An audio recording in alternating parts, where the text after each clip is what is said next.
मतलब ऐसे मैं यूं नहीं थोड़ी कि सवाल पूछ के भूल जाऊं मैं, वो एक आध बार को अर्जेंट फोन आ गया तो चला गया हूँ, बाकी ऐसे में बैठ गंभीरता से पूछता हूँ, गंभीरता से सुनना चाहता हूँ। जी। तो आत्मविश्वास और आत्मसम्मान के बारे अपने को बात करना है, जो ब्रेक के पहले प्रश्न आया था।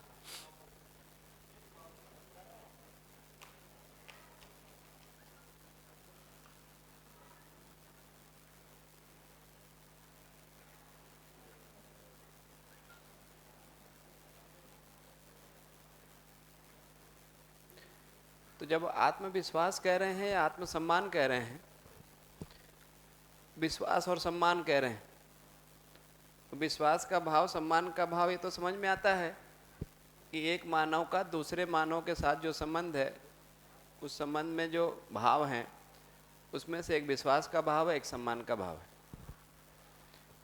जब आत्मविश्वास कहते हैं और आत्मसम्मान कहते हैं तो क्या मतलब है उसका? अब दूसरा मानव नहीं है बीच में, मेरा अपने पे विश्वास है कि नहीं, स्वयं पे, और मेरा स्वयं पे, स्वयं का मैं सम्मान कर पा रहा हूं कि नहीं। तो अब जब बात यहाँ कर रहे हैं कि दूसरे पे विश्वास है कि नहीं और दूसरे का हम सम्मान कर रहे हैं कि नहीं, वो एक बात है, लेकिन अपना, अपने लिए जब देखने जाते हैं उसी चीज को, तो अब उसको, अब ये जो 4 प्रश्न पूछे गए ना, ये 4 की जरूरत नहीं है, वो मामला तो 2 का है। तो मैं स्वयं को सुखी होना चाहता हूं, दूसरे को सुखी करना चाहता हूं। ये बात मुझे ध्यान में आ गई है कि नहीं? मैं सुखी होना चाहता हूं और सुखी करना चाहता हूं, और उसमें भी मुख्य बात तो एक है कि मैं सुखी होना चाहता हूं, क्योंकि सुखी हो जाऊंगा तो सुखी करूंगा, उसके अलावा तो कोई उपाय बचता नहीं है ना। सुखी व्यक्ति तो सुखी ही करेगा ना। तो उसमें भी मुद्दा मैं सुखी होना चाहता हूं, यही मेरा लक्ष्य है। इस बात को देख पाना कि सुख ही मेरा लक्ष्य है, और उस सुख को पूरा करने के लिए जो कार्यक्रम है, उस कार्यक्रम को करके मैं अपने सुख के लक्ष्य तक पहुंच सकता हूं, क्योंकि मेरे पास वो क्षमता है। नहीं ठीक है, ये बात समझ में आ गई कि जो जिसके पास होता है वो बाय डिफॉल्ट बटता है, तो मेरे पास सम्मान होगा नहीं तो मैं दूसरे के प्रति सम्मान का भाव कैसे लाऊंगा, है ना। तो उस तरह से तो बैठ रहा है, लेकिन अब ये कि अगर खाली इतना सा पढ़ने से सम्मान के भाव से भर जाऊं, मैं खुद आत्मसम्मान के भाव से भर जाऊं, इतना आसान थोड़ी है ये, इसमें तो नहीं ज्ञान तो नहीं, चाहिए ना पूरा। उसी को तो मैंने कहा कि उसका अभ्यास करना पड़ेगा। ये जो एक लाइन लिखी है, दूसरा मेरे जैसा है, मैंने 2-3 बार इस बात को कहा कि ये एक अभ्यास का बहुत अच्छा जगह है, इस पे अभ्यास करना पड़ेगा। इस लाइन को पकड़ के इस पे ध्यान को बनाए रखिए, इस पे हमको अभ्यास करना पड़ेगा कि दूसरा मेरे जैसा है। हर पल हर क्षण किसी, देखिए, अध्ययन के साथ अभ्यास, बिना अभ्यास के अध्ययन से कुछ निकलेगा नहीं जाते। तो अभ्यास के कुछ बिंदु यहाँ से, जैसे एक बिंदु मैंने ध्यान दिलाया, और कई सारे बिंदु हो सकते हैं, मैंने अभी केवल एक ही परिचय शिविर है तो एक पे ध्यान दिलाया कि मैं दूसरा मेरे जैसा है, इस बात को आप पकड़ लीजिए और उस पर अभ्यास करिए। उस अभ्यास करने से ये भाव बन जाएगा धीरे धीरे। आप करके तो देखें ना इसको, जैसे जैसे ये अभ्यास अपने में बैठता जाएगा, दिखता जाएगा कि दूसरा मेरे जैसा है, वैसे वैसे ये भाव से हम भरते जाएंगे, सम्मान के भाव से। तो वो अभ्यास करना पड़ेगा, इतना सुन लेने मात्र से तो नहीं होगा, ये बात तो ठीक है भैया। भ्रमित मानव जो है, हर व्यक्ति खुद को आत्मविश्वास और आत्मसम्मान से भरा हुआ तो पाता ही है, हालांकि होता वो अभिमान अहंकार है, लेकिन वो उसको आत्मसम्मान आत्म वो स्वाभिमान मानता है। ये सुनने के बाद दूसरे के प्रति तभी आएगा सम्मान का भाव जब खुद के प्रति भी आएगा। ओके ठीक है, मैं समझ में आ गया, थोड़ा अभ्यास से ये ठीक है। ओके भैया, मूल्यांकन हम, मैं तो मेरा मतलब सोच रहा था, मतलब विचार, मूल्यांकन करें ही नहीं तो ठीक है क्या? ना अपना ना किसी का नहीं, फिर जी नहीं पाएंगे। बिना आकलन किए कार्यक्रम कैसे बनेगा ना। भाई जीना तो है ना हमको। जैसे आपने प्रश्न पूछा, ये प्रश्न आप सुबह अपने घर में किसी और से क्यों नहीं पूछे? आपने कुछ आकलन किया ना। वो बिना आकलन किए कार्यक्रम नहीं बनेगा। आकलन तो हमको करना ही पड़ेगा। जीना है तो आकलन करना पड़ेगा, अपना भी दूसरे का भी, उसके आधार पे ही कार्यक्रम को बनाना पड़ेगा, नहीं तो कार्यक्रम बनेगा नहीं। इसलिए मूल्यांकन करना जरूरी है।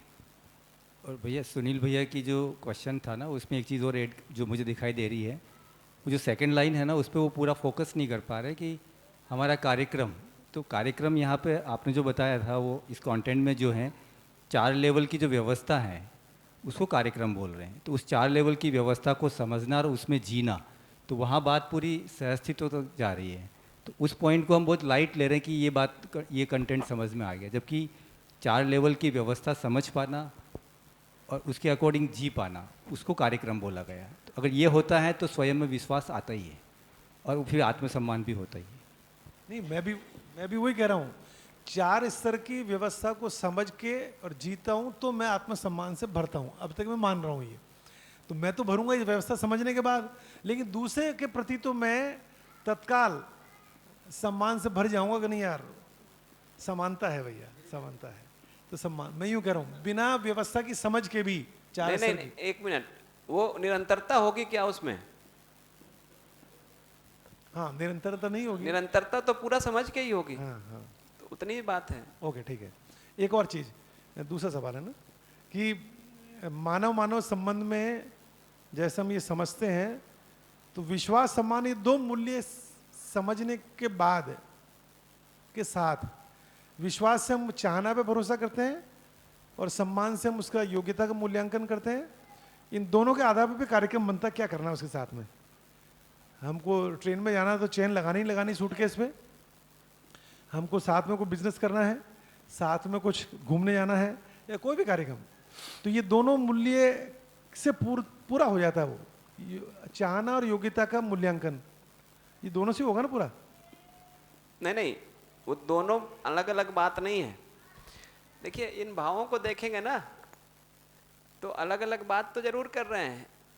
एक पॉइंट पे देखने जाएंगे तो बहुत अंतर दिखेगा ना इसमें, और फिर जाके सब प्रेम में समा जाएगा। ये सारे भाव जो है ना, वो जाके फाइनली फिर प्रेम में समा भी जाएंगे। तो उस तरह से बहुत अलग अलग करके आप देख नहीं सकते। जबकि विश्वास की जब बात कर रहे हैं तो वहां पे भी यही कह रहे हैं कि चाहना पे हमको विश्वास हो जाए और योग्यता का आकलन करके हम कार्यक्रम को बना पाए, इस ढंग से कह रहे हैं उसको। सम्मान में भी वही कह रहे हैं कि दूसरा मेरे जैसा, इस बात को हम देख पाए तो उसकी योग्यता का आकलन करके उसके साथ कार्यक्रम को बना लें। दोनों जगह बात बहुत अलग नहीं कह रहे हैं, अलग ढंग से कह रहे हैं। बात इतनी है, अलग ढंग से कह रहे हैं। नहीं, विश्वास वाले में कह रहे हैं भी चाहना तो एक जैसी है हमारी सामने वाले की, योग्यता तो दोनों की अभी अधूरी है, इसलिए विश्वास तो बनता है। अब योग कार्यक्रम जो है वो तो सम्मान से ज्यादा स्पष्ट हो रहा भी, ओके योग्यता आकलन किया, वो ठीक है कि सम्मान में आके और स्पष्टता बनेगी, लेकिन कह भी वहां भी रहे थे। ठीक है, कह वहां भी रहे थे। एक ही हो गया। एक मैं कह रहा था जैसे ये 3 जो ऊपर आधार है, इस आधार पे हर व्यक्ति का 800 करोड़ में सबके प्रति सम्मान का भाव तो बन जाएगा। ये न्यूनतम है, इतना तो समानता है ही। इसके आगे सामने वाली योग्यता ज्यादा भी हो सकती है तो सम्मान और ज्यादा बन जाएगा। नहीं है? अब ये कम ज्यादा कैसे होगा? ये भाव जो है ये कम ज्यादा कैसे होगा? सामने वाले की योग्यता अगर मान लो मेरे से कम भी है तो भी ये 3 आधार के कारण सम्मान का भाव तो बनेगा ही बनेगा उसके प्रति। अधिक भी है तो भी उतना ही आधार रहेगा सम्मान का। नहीं, जैसे लिखा ना 4 नंबर डाला उसको योग्यता को। ये साफ साफ लिखा है कि योग्यता का जो आकलन करेंगे उसके आधार पे हम परस्पर पूरकता का निर्वाह करते हैं। ये सम्मान का आधार नहीं है नहीं, तो फिर योग्यता। उसको 4 नंबर क्यों दिया है? 4 नंबर दिया ना उसको, आगे देखिए। 4th इसलिए दिया है क्योंकि ये कहा कि लक्ष्य कार्यक्रम क्षमता के आधार पे एक जैसा है। हाँ, लेकिन सब कुछ तो समान है नहीं, कुछ अंतर भी है। क्या अंतर है? योग्यता में अंतर दिखता है, नहीं तो ये कंफ्यूजन हो जाएगा कि सब एक जैसे हैं। तो दूसरा मेरे जैसा जरूर है लेकिन कुछ भिन्नता भी है। लक्ष्य कार्यक्रम क्षमता के आधार पे एक जैसे हैं, लेकिन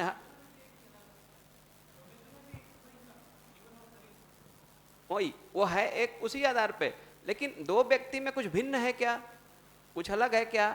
तो योग्यता अलग अलग दिखती है, योग्यता अलग अलग दिखती है। तो योग्यता अलग अलग दिखती है। अब वो योग्यता सम्मान का आधार नहीं होगा, वो परस्पर पूरकता का निर्वाह करने के लिए। यस यस, मैं इसलिए कह रहा था ऊपर शीर्षक है सम्मान डैश मैं के आधार पर, तो सम्मान के आधार, तो आधार बताए 1 2 3 वहां तक ठीक, इन 3 पे ही हमारा सम्मान का भाव बन गया सामने। और ये चौथा परस्पर पूरकता के अर्थ में, इसीलिए नीचे लिखा है कि दूसरा मेरे जैसा है, हम परस्पर पूरक हैं।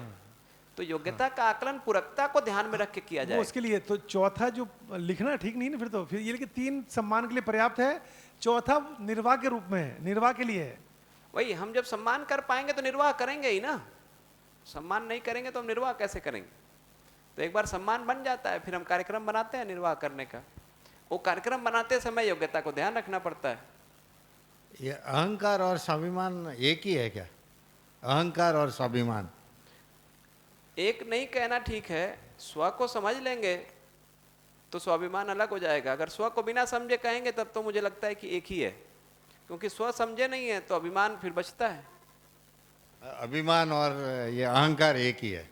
हाँ, अभिमान और अहंकार तो मतलब कुछ हो सकता है कि टेक्निकल अंतर हो, उतना मुझे नहीं, भाषा का मैं जानकार नहीं हूँ, कुछ हो सकता है अंतर होगा उसमें, लेकिन मैं अभी मेरे लिए तो वो दोनों एक ही जैसा लगता है। ये अब मैं एक थोड़ा जगह अटक रहा हूं। सुपरलेटिव डिग्री है जी, सुपरलेटिव डिग्री है थोड़ा सा। ये मेरी जीने का जो अभ्यास चल रहा है उसमें मेरे मेन फंसावट यहाँ आ रही है, विश्वास का भाव ज़्यादा बन रहा है, चाहना सबकी ठीक होती है इस आधार पे, सम्मान भी सबका कर पा रहे हैं, लेकिन ये पता नहीं, अभी ये मैं अधिपुलन कर रहा हूँ अपना, क्या है कि दूसरा ज़्यादा समझदार उसके प्रति, उससे समझने के लिए भी तत्पर रहते ही हैं, जैसे आपसे समझने के लिए तत्पर हैं। गणेश सर सबसे अपने ज़्यादा समझदार देख पा रहे हैं तो तत्पर हैं।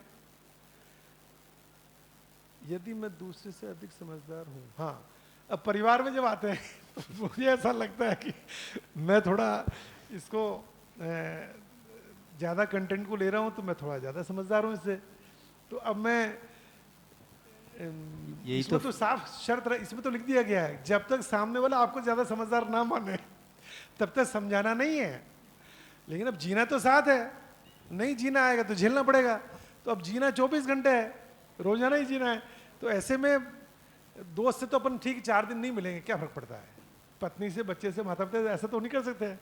तो यहाँ पे आके लिखा तो बहुत ही बेहतर है कि समझाने का कार्यक्रम नहीं है, समझना चाहे तो मदद करने का कार्यक्रम है। लेकिन सामने वाला, मतलब मैं इसको अवमूल्यन नहीं कर रहा हूँ, ये अच्छी है और मैं इसको वास्तव में पूरे रूप में देखता हूँ।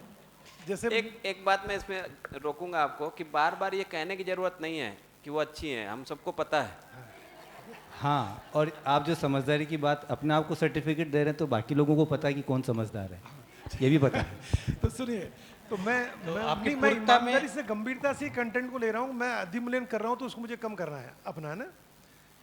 बाहर तो मैं देख पाता हूँ मेरे से श्रेष्ठ कौन है, परिवार में मुझे ऐसा पता नहीं भ्रम है क्या है, जो भी है मुझे ऐसा लगता नहीं है। मैंने ज़्यादा ये पढ़ा है तो मैं और ज़्यादा गंभीरता से समय दे रहा हूँ, अभ्यास कर रहा हूँ, अपना ध्यान रख रहा हूँ भाव विचार पे, तो मैं थोड़ा सा ज़्यादा चीज़ों को मूल्यांकित कर पा रहा हूँ, ज़्यादा बेहतर बता सकता हूँ।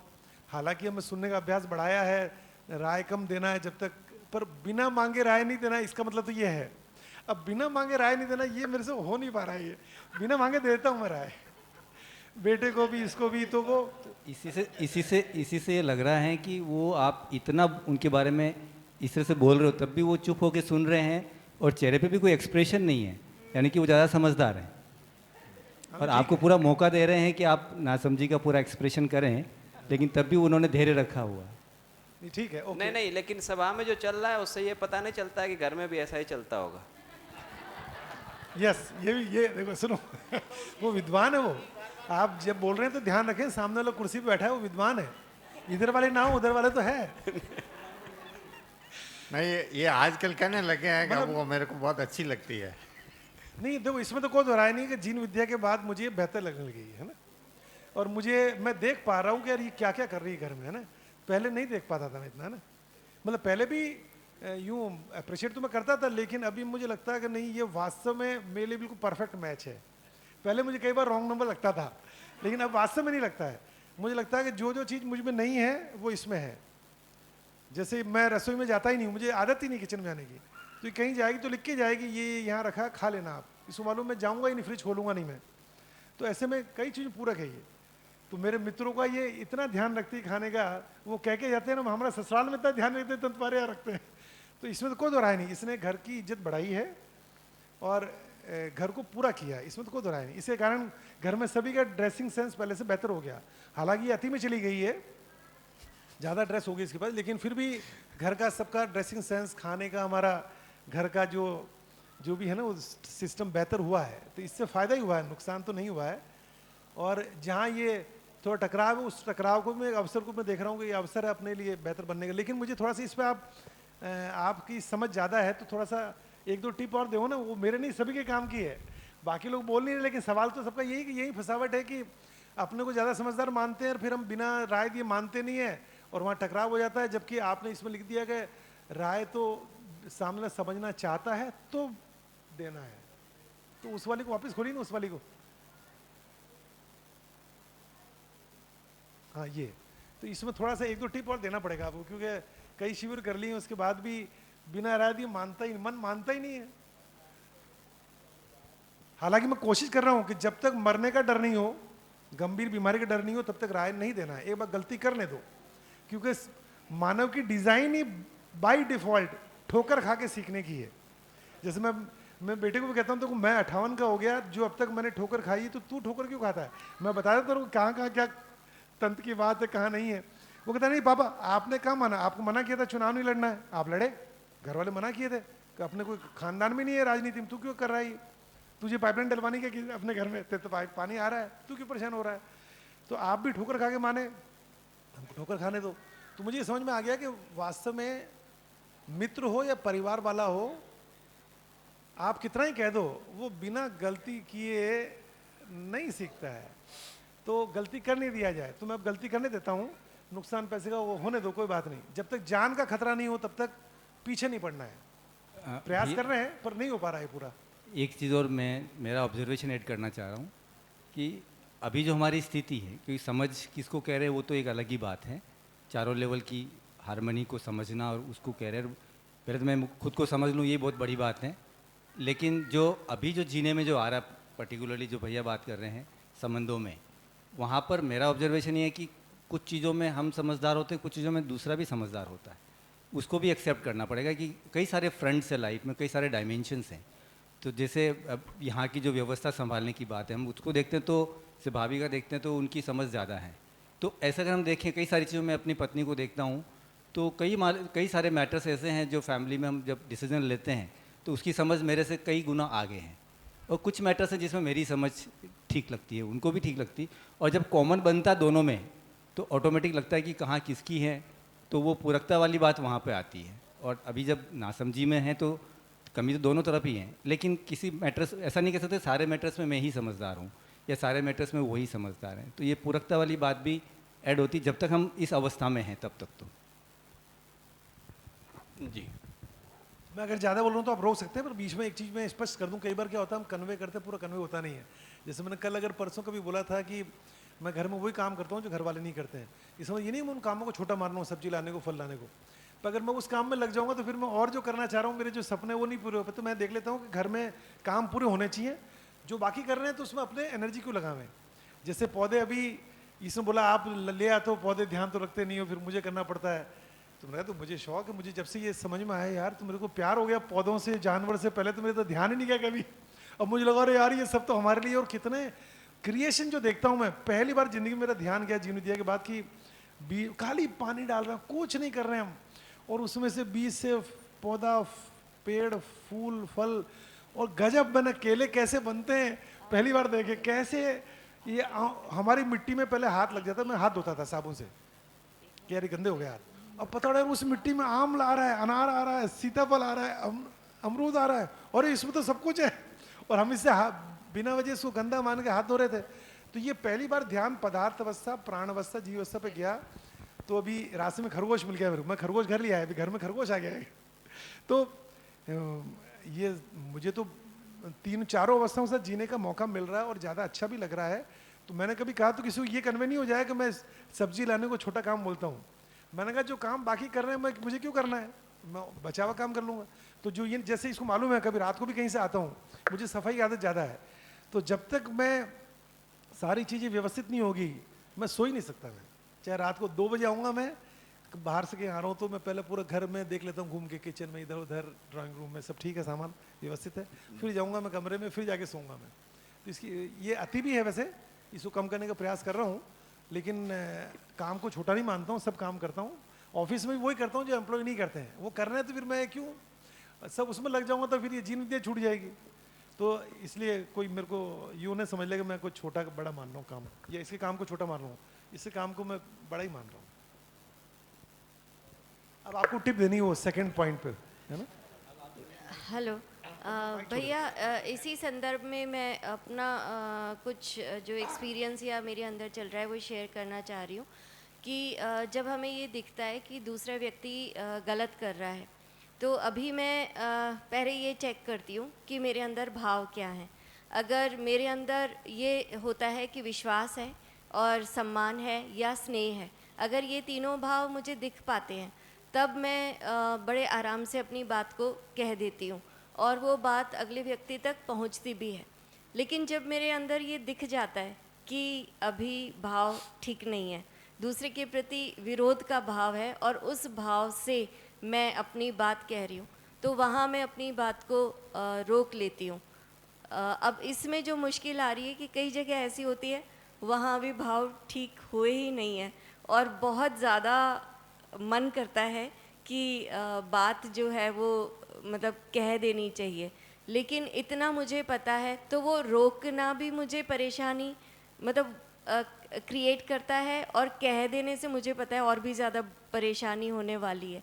तो भैया इस परिस्थिति में फिर क्या भाव तो नहीं, ये तो दिख रहा है कि बिगड़े हुए हैं, बहुत गहरे संस्कार हैं और मतलब वो नहीं सुधरता। वहाँ पे आप कितना भी लॉजिक दे लो कि विश्वास में चले जाओ कि अगले व्यक्ति में योग्यता नहीं है, समझ नहीं है, क्षमता नहीं है, कितना भी आप तर्क से अपने आप को समझा दो, लेकिन वो अगर विरोध का भाव है तो वो वैसा ही रहता है। बल्कि ऐसा अगर जब समझाने जाते हैं तो और ज़्यादा फ्रस्ट्रेशन होता है कि हम नहीं कर पा रहे हैं। तो इस स्थिति में जब पता है कि विरोध के भाव हैं और आप चाहते हैं कि दूसरे व्यक्ति से को कह दिया जाए, तो फिर उस स्थिति में क्या करना होता है?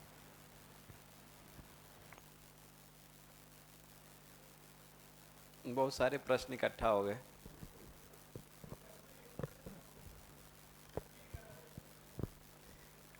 उतना ही नहीं कह रहे हैं, ठीक है, मैं कोशिश करता हूँ जितना मेरी समझ है उसके हिसाब से जो रिस्पांस कर सकता हूँ उतना करूँ। एक तो ये बात ठीक है कि मेरा भाव अगर सही होगा तो परस्परता में मेरा व्यवहार भी सही होगा। भाव सही नहीं होगा तो परस्परता में जब मैं व्यवहार करने जाऊंगा तो जरूरी नहीं है कि वो सही है। इसलिए अपने भाव को ठीक करना पहली प्रायोरिटी का काम है। लेकिन जब तक वो भाव नहीं ठीक हो रहा है या उसकी निरंतरता नहीं आ रही है, तब तक क्या करेंगे? जीना तो फिर भी है ना भाई, निरंतरता तो नहीं आ गई भाव की ठीक होने की, लेकिन फिर भी हमको जीना तो है ही है। तो उस बीच में जो दीदी कह रहे हैं उस पे कि भाई उस बीच में हम क्या करेंगे, क्या रास्ता लेंगे, क्या लाइन लेंगे। तो मुझे लगता है कि मतलब जो पूरा हमारा जीना है, समझ, भाव, विचार, व्यवहार, कार्य, व्यवस्था में भागीदारी, ये पूरा हमारे जीने का आयाम है। इस सब जगह जीते हुए ये जो व्यवहार वाला बाहर हम व्यक्त, उसको व्यक्त करने में हमारे विचार का बहुत थोड़ा सा भाग लगता है, बहुत ही थोड़ा, मतलब वो 1% से बहुत कम जो हमारे व्यवहार में आता है। विचार में बहुत चलता है, बाहर बहुत थोड़ा आता है। तो मुझे लगता है कि मैंने मतलब विद्या को समझने के पहले जो मेरी प्रैक्टिस रही और वो मुझे लगा कि एक लेवल तक वो ठीक ही था। मतलब विद्या को समझने के बाद भी जब मेरे भाई बहन समझने आए इस बात को, तो मेरी बहन ने अपने फीडबैक सेशन में यही कहा कि मतलब हम लोगों को तो कोई परिवर्तन दिखा नहीं भैया के व्यवहार में, कि भाई ये विद्या मिल जाने से इनके में कोई परिवर्तन आ गया हो कि हमको अपील करे कि कोई अच्छी चीज़ है। मुझे तो कभी दिखा नहीं, इसलिए मुझे कोई ऐसी बात नहीं लगी। वो इसलिए कि आप अगर अपने विचार के बहुत 1% से भी कम हिस्से को ध्यान देना तो बाहर व्यवहार ठीक कर सकते हैं। वो मुझे कठिन नहीं लगता है।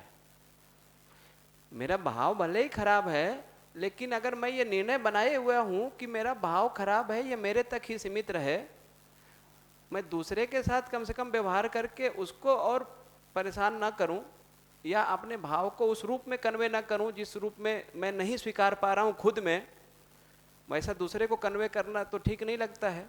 तो उतना भी ध्यान रखेंगे तो मुझे लगता है कि वो चल जाएगा। मतलब अगर इस स्थिति में है कि अभी नहीं करने की स्थिति में तो थोड़ा वेट कर लें, लेकिन थोड़ा भी ध्यान जाएगा तो उतना हम कर पाते हैं कि कम से कम बाहर कम्युनिकेट ना हो, बाहर अदरवाइज ना जाए, ताकि हमारा व्यवहार में कुछ ऐसी चूक ना हो। क्योंकि जो बाहर आ जाएगा ना, उसको हम ठीक करने का ऑप्शन नहीं बचता हमारे पास। जो विचार के लेवल तक है उसको तो हम अपने में ठीक करेंगे, बाहर आ गया तो फिर वो हम उसमें क्या करेंगे, फिर लिपापोती करना पड़ता है उसको, वो थोड़ा मुश्किल पड़ता है। तो उतने से ध्यान से मुझे लगता है कि मतलब उतने के लिए भी अपने में बहुत अपने में फर्मनेस होना जरूरी है। ये निश्चित होना जरूरी है कि मैं व्यवहार में गलत नहीं करूँगा, कम से कम विचार में भाव में तो चल ही रहा है गलत, अभी उसकी सब कुछ सही हो गया है, निरंतरता आ गई है, वैसी स्थिति जब आ जाएगी तो आ जाएगी, अभी तो नहीं आए, उसी क्रम में कहीं पे हैं। तो मुझे लगता है कि ये निर्णय अपने को, हर व्यक्ति को बना के रखना जरूरी है कि व्यवहार में निश्चितता के साथ हम जीने का प्रयास करें जितना हो सकता है। जब कभी मन इस लेवल पे खराब हो गया कि नहीं कर पा रहे हैं, तो फिर तो मुझे लगता है कि थोड़ा रोक लेना ठीक है, थोड़ा वेट कर लेना ठीक है। तो वो मुझे एक उपाय इस बीच में लगता है। जब वो भाव ठीक हो जाएगा और सब ठीक चलने लगेगा तब तो कुछ सोचना ही नहीं है। लेकिन व्यवहार की चूक जो है वो बड़ी चूक हो जाती है। मेरे लिए बड़ी नहीं है वो, लेकिन चूंकि वो सामने वाले तक चली गई इसलिए उसके लिए वो बड़ी हो गई। विचार का चूक तो हम जितना कर रहे हैं, व्यवहार वाला तो उसका थोड़ा सा पार्ट है, तो मेरे लिए वो बहुत बड़ा नहीं है। लेकिन चूंकि वो दूसरे तक भी जाता है इसलिए वो फिर दूसरे को बहुत प्रभावित करता है। समझ के अभाव में व्यक्ति प्रभावित होता ही है, नहीं होता हो तब तो कोई दिक्कत नहीं है। तो मुझे लगता है कि उतना ध्यान रख के जो है, कम से कम इतने को हम इस बीच में करें जब तक वो भाव वाला अपना निरंतरता की तरफ हम यात्रा ठीक नहीं कर पाते हैं। तो वो बात मुझे आपके प्रश्न के संदर्भ में कहनी थी। दूसरी बात जो भैया कह रहे थे उसमें एक बात मुझे ध्यान आती है कि जैसे बहुत सारी गलतियां हमने किया, हमने कुछ सीख लिया, तो हमको लगता है कि भाई दूसरे को हम बता दें यही गलती ना करें। दूसरा अगर उसको समझ पाएगा तब तो वो समझेगा, अदरवाइज वो कई बार समझ नहीं पाता है। और मैं इसको ऐसे देखता हूँ, मतलब बहुत प्रैक्टिकल एग्जाम्पल मुझे समझ में आया, और मैं इसको कहता हूँ अपने यहाँ स्टूडेंट से कि आप गणित का क्वेश्चन सॉल्व करते हैं ना, गणित का क्वेश्चन सॉल्व करने जब जाते हैं तो अभी आजकल क्या हुआ है कि ऑनलाइन सारे क्वेश्चन के सलूशन उपलब्ध हैं। बहुत सारे लोग यूट्यूब पे वीडियो बना के डाले हुए हैं, सारी किताब को हल करके डाल दिया है, या गाइड भी आती है सलूशन की, मैथ्स के सलूशन की वो किताब भी आती है जिससे आप देख सकते हैं कि इस क्वेश्चन को कैसे हल करना है। मैं इस बात को कहता हूं कि उस सलूशन को देख के कभी भी क्वेश्चन लगाना नहीं आएगा। जब मैं स्टूडेंट था तब मैं ये सोचता था कि मतलब उस समय गाइड चलती थी, किसी भी किताब का ना हल जो है वो गाइड के रूप में बिकता था। वो अगर किसी बच्चे के पास मिल जाता था हमारे यहाँ, तो पिताजी प्रिंसिपल ही थे, स्कूल चलाते थे, उसी में पढ़ा मैं, बहुत पिटाई होती थी उसकी। तो मुझे लगता था कि इसमें ऐसी क्या बात है, कोई सवाल कर रहे हैं नहीं आ रहा है तो उसमें देख लिए तो समझ में आ गया, हल मिल गया, हमको समझ में आ गया, इसमें कोई गलत बात तो नहीं है। लेकिन धीरे धीरे अब मुझे ये बात समझ में आई कि हल देख के समस्या को हल करने का नियम समझ में नहीं आएगा जब तक वो हम प्रयास नहीं करेंगे ना। उस सवाल को हो सकता है कि आप हल कर लें, लेकिन दूसरा सवाल आ जाएगा तो आप हल नहीं कर पाएंगे। इसलिए वो फर्स्ट हैंड एक्सपीरियंस भी कई जगह जरूरी है। वो जब हम समस्या को डील करते हैं ना, आप हो सकता है कि उसका सलूशन जल्दी बता दें, लेकिन वो जो व्यक्ति डील कर रहा है उसमें, उसको डील करने का जो एक वो डेवलप हो रहा है उसके अंदर, वो आप डेवलप नहीं कर सकते। जब उस सिचुएशन में वो जाएगा तभी वो उसका डेवलप होगा धीरे धीरे। वो आप कहें कि इसका समाधान ये है, जैसे बहुत सिंपल बात मैं कहूँ कि दो लोग झगड़ा कर रहे हैं, आप कहें कि भैया झगड़ा की जगह आप संबंध का भाव करिए, संबंध के भाव से अगर एक दूसरे के प्रति संबंध का भाव हो जाएगा तो झगड़ा भी खत्म हो जाएगा और आप दुखी भी नहीं होंगे। ये समाधान है। और ये समाधान तो हम में से सबको पहले से, ज्यादातर लोग तो पहले से शिविर किए हुए हैं ना, पता ही है, लेकिन वो जीने में क्यों नहीं आ पा रहा है? वो जीने में क्यों नहीं आ पा रहा है? क्योंकि हमने उसको करने का भी प्रयास नहीं किया, अपना एक्सपीरियंस नहीं है। वो मेरा निष्कर्ष नहीं है कि संबंध का भाव हो जाएगा तो मैं सुखी हो जाऊंगा, या संबंध का भाव ही मैं रखूं, विरोध का भाव क्यों नहीं रखूं। ये अपने को अभी समझ में नहीं आया है। समझ में आने का मतलब यह है कि जीने में आ गया। और मैं जब इसको समझा ना तो इसी तरह से समझा। जब ये बात मुझे समझ में आई कि मुझे समझ में नहीं आया है, ये कैसे समझ में आया? ये समझ में ऐसे आया कि जब ये बात हुई कि जो समझ में आ गया वो जीने में आएगा, जो जीने में नहीं आया वो समझ में नहीं आया है। तो मुझे लगा कि मेरे जीने में तो बहुत कुछ आया नहीं है, इसका मतलब है कि समझ में नहीं आया है। और उसको उदाहरण क्या देते हैं गणेश जी? वो मुझे उदाहरण बहुत अपील करता है। जैसे इस कमरे से हमको बाहर निकलना है ना, तो कहाँ से निकलेंगे? दरवाजे से निकलेंगे, दीवार से निकलेंगे? दरवाजे से निकलेंगे। ये बहुत सिंपल बात है। इसलिए जब भी हम निकलने जाते हैं तो कहाँ से निकलते हैं? दरवाजे से ही निकलते हैं। दीवार से निकलने का कोई प्रयास करता है क्या? नहीं करता है। क्यों? क्योंकि ये बात समझ में आ गई है कि निकलना तो दरवाजे से भी होगा। समझने का यही मतलब है। अगर समझ में आ गया है तो कितनी भी जल्दी में हो हम दरवाजे की तरफ ही जाते हैं। नहीं समझ में आया है तो हम दीवार से निकलने का प्रयास करते हैं। ये जितनी बात हो रही है, ये बात अगर अपने को समझ में आ गई है तो हर बार हम वैसा ही कर रहे होंगे।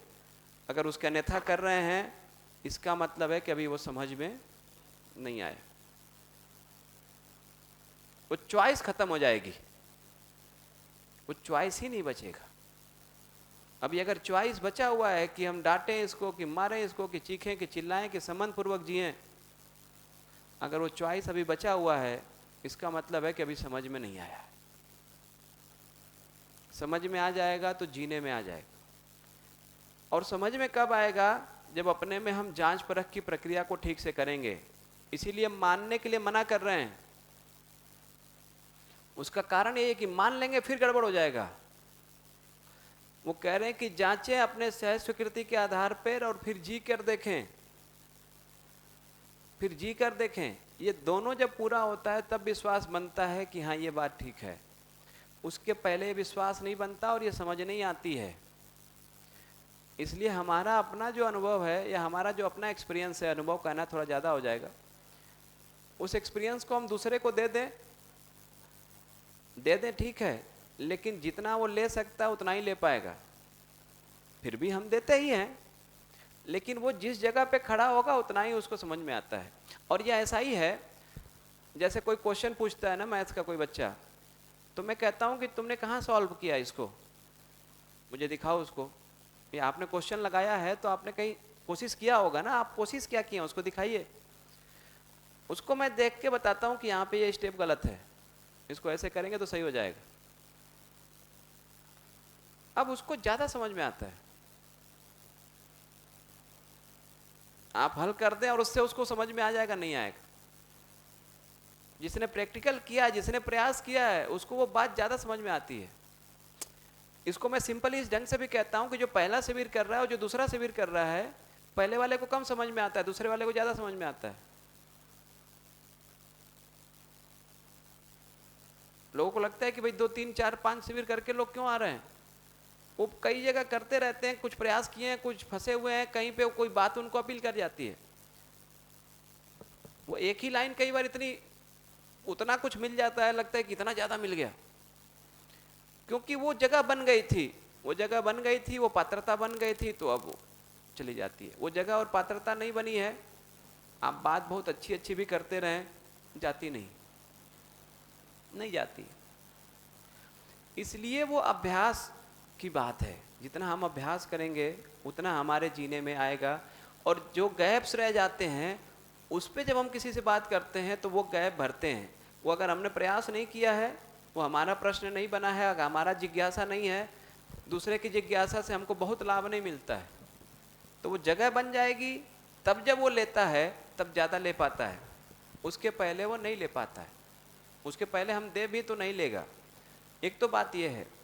उसमें दूसरी बात जो ये वाली हम कर रहे हैं उसको जोड़ देता हूँ कि कैसे उसको, जब भी हम दूसरे को परिवार में जीते हुए जो हमारे संबंधी हैं, जब वो गलती करते हैं ना, तो हमको लगता है कि भाई गलत कर रहे हैं, ये ठीक नहीं है, इससे दुखी होंगे। ये कंसर्न तो यही होता है हर व्यक्ति का कि हमारे परिवार का कोई व्यक्ति गलत कर रहा है तो गलत करके ये दुखी होगा, तो कम से कम हम कुछ का इसका सहयोग करें कि ये बच जाए और इसका दुख कम हो जाए, उसको ध्यान दिला दें। ये हर व्यक्ति का कंसर्न है। लेकिन ये जो कंसर्न है ना, ये हम अपने को उससे अधिक समझदार मान के सोच रहे हैं। हम अपने को उससे अधिक समझदार मान के सोच रहे हैं। वो मुझे अपने से अधिक समझदार मानता है कि नहीं, ये हम अभी नहीं सोच रहे हैं। ये हमको अभी ध्यान नहीं दे रहे हैं उस पर। हमको लगता है यार वो गलती कर रहा है, उसको रोक लो, और उसमें मुझे बुराई भी नहीं लगती है। अगर हमको लगता है कि रोक लें, वो बच जाए गलती से, तो बुरा नहीं लगता है। लेकिन इसको करते समय जब हम बोल रहे हैं, जब हम भाषा का प्रयोग कर रहे हैं, तो हमारी भाषा आदेश उपदेश की है या प्रस्ताव की है? जनरली हमारी भाषा आदेश या उपदेश की रहती है, भाषा प्रस्ताव की नहीं होती। प्रस्ताव की भाषा अगर होगी तो दूसरे को स्वीकार्य होती है।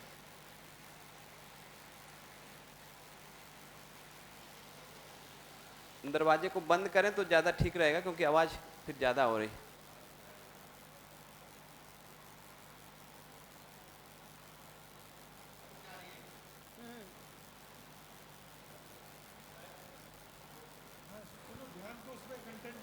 वही इधर ध्यान देंगे तो काम हो जाएगा।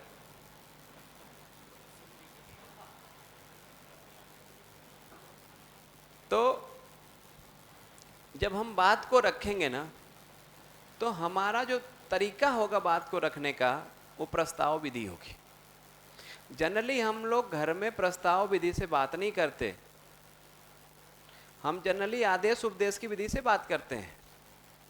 प्रस्ताव विधि से न बात करने का दो नुकसान है। एक तो नुकसान है कि सामने वाला सुनता नहीं है, दूसरा नुकसान है कि हम परेशान होते हैं अगर नहीं सुनता है तो। प्रस्ताव विधि से बात रखने का दो फायदा यही है कि एक तो सामने वाला सुनता है क्योंकि हम चॉइस उसको दे रहे हैं, और दूसरा ये कि अगर वो माने ना माने, हम तो प्रस्ताव ही दिए थे तो हम दुखी नहीं होते कम से कम। लेकिन अभी अभ्यास नहीं है हम लोगों का। हम जनरली आदेश उपदेश की भाषा में ही बात करते हैं, हम प्रस्ताव विधि में बात नहीं करते। या तो हमको आता नहीं है या तो हम करते नहीं। जनरली हम आदेश या उपदेश देते हैं। आप अपने से पूछिए कि आपको आदेश उपदेश सहज स्वीकार्य होता है क्या? किसी को नहीं होता है, प्रस्ताव ही सहज स्वीकार्य होता है। इसलिए प्रस्ताव की भाषा में जब हम बात करेंगे तो मुझे लगता है कि ज़्यादा ठीक से हो पाएगा। मैं इसको ऐसे देखता हूँ, इसके उदाहरण कुछ कह दूँ तो कुछ लोगों का और ध्यान जाएगा। जैसे कई बार श्रीमती जी कुछ मेरे से पूछती हैं कि भाई ऐसी सिचुएशन है, क्या करना है। उनके पूछने के बावजूद भी मैं ये नहीं करता हूँ कि ये करना है या ये नहीं करना है। मैं यहीं से शुरू करता हूँ कि जो आपको ठीक लगता है वो कर लीजिए, ठीक है। फिर वो कहते हैं कि भैया आप बता ना दो मुझे। कई बार वो परेशान हो गए, कहते हैं कि आप बताते क्यों नहीं, मैं आप ही से जानना चाहता हूँ। तो मैं ये कहता हूँ, मैं क्या भाषा, यहाँ पे भी कई बार इस भाषा का प्रयोग किया, किसी का ध्यान नहीं गया होगा, मैं ध्यान दिलाता हूँ तो ध्यान जाएगा। जब कोई इस लाइन पे खड़ा हो जाता है कि भाई आप बताओ, तो मैं यही कहता हूँ कि अगर मैं होता तो ये करता, आपके जगह अगर मैं होता तो मैं ये करता, मुझे तो ये ठीक लगता है। इसके बावजूद भी आप ये करें इसकी अपेक्षा नहीं है, आप भी यही करें इसकी अपेक्षा नहीं है। अगर आपको ठीक लगे, जो आपको ठीक लगता है आप वही करिए, क्योंकि चॉइस आपकी है। मैं क्या करता ये मैं बता सकता हूं, आप क्या करेंगे ये मैं कौन होता हूं बताने वाला। ये प्रस्ताव की भाषा है। ये प्रस्ताव की भाषा में अगर बात होगी घर में ना, तो बहुत सारी समस्याएं हल हो जाएंगी। अभी हम जनरली आदेश उपदेश की भाषा में बात करते हैं, और मैंने देखा कि इस प्रस्ताव की भाषा में बात करने का फायदा ये हुआ कि धीरे धीरे वो बच्चों में चला गया। एक दिन मैं गाजियाबाद में कॉलेज है काइट गाजियाबाद, वहाँ वर्कशॉप ले रहा था, तो तब वेद नहीं थे, श्रीमती जी थी और प्रज्ञा थी, वहाँ पे हम लोग थे। तो एक दीदी थी साथ में जो ऑब्जर्वर के रूप में आई थी, तो वो प्रज्ञा के साथ बीच में चली गई बाहर कॉलेज घूमने के लिए, घूम रही होंगी, वहाँ पे कुछ हुआ होगा। तो वहाँ पे कैंटीन था, तो कैंटीन के जब पास गई तो उन्होंने पूछा प्रज्ञा से कि प्रज्ञा आप फ्रूटी लोगी? तो उन्होंने कहा कि मैं ले सकती हूँ। तो वो आई मेरे पास, तो कह रहे हैं कि भैया ये तो आप ही की तरह बात करती है। वो ये नहीं कह रही कि मुझे फ्रूटी लेना है या नहीं लेना है, वो ये कह रही कि मैं ले सकती हूँ। तो आपके ऊपर चॉइस है कि आपको देना है तो दो, नहीं देना है तो मत दो। ये प्रस्ताव की भाषा है, ये चॉइस आपके ऊपर है। मैं ले सकती हूँ, आप देंगे तो भी ठीक, नहीं देंगे तो भी ठीक। ये कहें कि मुझे लेना ही है, तब तो दबाव हो गया आपके ऊपर। या नहीं लेना है, मन भी कर रहा है और मना करें, ये भी ठीक नहीं है, तो मैं ले सकती। ये जो भाषा है ना प्रस्ताव की, परिवारों में जिस दिन हम प्रस्ताव की भाषा शुरू कर देंगे, आधे से अधिक समस्या उसी दिन खत्म हो जाएगी। हम या तो आदेश देते हैं या तो उपदेश देते हैं, ये करो, ये नहीं करो, ऐसा करो, ऐसा नहीं करो। या तो हम ये करते हैं या तो ये करते हैं कि ये अच्छा रहता है, ये ठीक है, उन्होंने ये बताया था, ये अच्छी बात है। मैं ठीक है, जिसके लिए अच्छी होगी उसके लिए अच्छी, आप रखे रहो उसको। आदमी सुनता उनता नहीं है उसको। तो प्रस्ताव की भाषा चलती है जी। नहीं, बहुत बढ़िया, फर्स्ट क्लास, आपने तो गजब कर दिया। मतलब क्या क्लैरिटी आप में कि आपने कहा कि प्रश्न का अगर उत्तर किसी को दे दें तो उससे उसको प्रश्न को उत्तर ढूंढना आता नहीं है। तो ये मैंने महसूस किया जब भी मैंने शिविर किया और बाद में अकेले में बैठ के नहीं सोचा, उसका फायदा न्यूनतम हुआ। और जब भी मैंने अकेले में बैठ के उसको मनन किया, मन में बैठाने का प्रयास किया, ऐसा कहा था, अपने अंदर जांचा, उसको घुमाया अंदर अपने अंदर, तो जाके जो निष्कर्ष बने खुद के, वो निष्कर्ष फिर पक्के हो गए, परमानेंट हो जाते हैं, फिर वो बने रहते हैं, फिर याद में भी बने रहते हैं। वरना तो क्या, कभी शिविर जो भी सुन रहे हैं नए लोग, अगर इसको घर पे जाके नहीं सोचा इस पे रोजाना, तो ये 7-10 दिन में तो निकल जाएगा, भूल जाएंगे वहाँ को आए थे, मोती भैया बहुत अच्छे व्यक्ति थे, अच्छी बात कर रहे थे, लेकिन अपने जीने में तो जैसा चल रहा था वैसे चलता रहेगा। जब भी मैंने व्यवस्था में ऐसा मनन करना भूल गया, घर पे सोचना भूल गया, तब तक फायदा बहुत कम हुआ। और जब भी मैंने सोचा, वो चीज़ें मैं अभी भी मेमोरी में है, मेरी वैसे मेमोरी कमज़ोर है, पर वो चीज़ें जो मनन की थी वो बैठ गई, पक्का हो गई संस्कार में, यस ये ऐसे ही करना है। तो एक तो बहुत बढ़िया बात बता ले। दूसरा ये कि आपने यहाँ जो कहा, जो मैं अब समझ पाया, जो मैं टिप ढूंढ रहा हूँ, जहाँ मेरी गाड़ी फंसी है, कि बाहर तो ज़्यादा समझदार से कर लेते हैं सीखने का काम, घर में कई बार ऐसा बना रहता है भ्रम की कई चीज़ों में अपना अनुभव एक्सपीरियंस ज़्यादा है, तो चलो अपन। तो आपने कहा, जो दीदी ने कहा कि अगर संबंध का भाव बना हुआ है, स्नेह का भाव बना हुआ है, तो सामने वाला अगर राय नहीं मांग रहा है तो भी हम देने में हिमाकत कर सकते हैं प्रस्ताव विधि से। और अगर संबंध का भाव नहीं तो उसको रोकना चाहिए, जब तक अपन नॉर्मल नहीं हो जाए, भाव वापस संबंध का नहीं आ जावे। तो अभ्यास चल रहा है कि धैर्य थोड़ा बढ़ाया जाए, और कोई दुनिया खत्म नहीं हो रही है अभी, फिर कर लेंगे बात। गणेश सर ने तो मुझे राय दी कि तुम ऐसा किया करो। देखो बोले तो वो ये बोले मुझे, मैं क्या करता हूँ, बोले मुझे अगर खाने में कोई कमी दिखती है तो मैंने तय किया 24 घंटे तक नहीं बात करनी इस विषय पे। जिस भी विषय पे मतभेद है 24 घंटे पे छोड़ दो उसको, 24 घंटे तक। 24 घंटे बाद आप गुस्सा तो कर ही नहीं सकते, आप खाली सुझाव ही दे सकते हो प्रस्ताव विधि से। तो उन्होंने जो तरीका बताया, तो मैं कभी कभी उसका पालन करता हूँ, तो उसका चमत्कारिक परिणाम है। पर वो कभी कभी नहीं भी, अधिकांश तो नहीं कर पाते, कि भूल जाते हैं, उस हीट ऑफ द मोमेंट में चालू हो जाते हैं। तो ये समझ में आ गया, संबंध का भाव नहीं है तो रोका जाए, धैर्य बनाया जाए, और कुछ चीज़ों को छोड़ दिया जाए। सुबह का मैटर शाम को देखेंगे, शाम का मैटर तो अगले दिन देखेंगे, ऐसा करके छोड़ेंगे। 12 घंटा तो छोड़ता हूँ मैं, कम से कम प्रयास कर रहा हूँ। चलो ये भी ठीक हो गया। अब आपने बोला प्रस्ताव विधि बेहतर है, उपदेश की विधि ठीक नहीं है। प्रस्ताव विधि में यहाँ मैं अटक रहा था, यहाँ आपका सुझाव ठीक लगा मुझे कि कोई राय मांगे तो ये बोलना मैं होता तो ऐसा करता। तो ये मैं जब ऐसा करता हूँ तब तक तो ये सुन लेती है, कोई भी सुन लेता है, पर ये भूल जाता हूँ मैं कई बार। तो अब ये अच्छा है कि ये भी यही है, ये भी सुन रही है, तो ये भी मुझे बोले तो ऐसे बोले कि मैं होती तो ऐसा करती, तो हमारा टकराव नहीं होगा। फिर और मैं भी अपेक्षा ऐसी शुरू कोशिश होगी। करूंगा।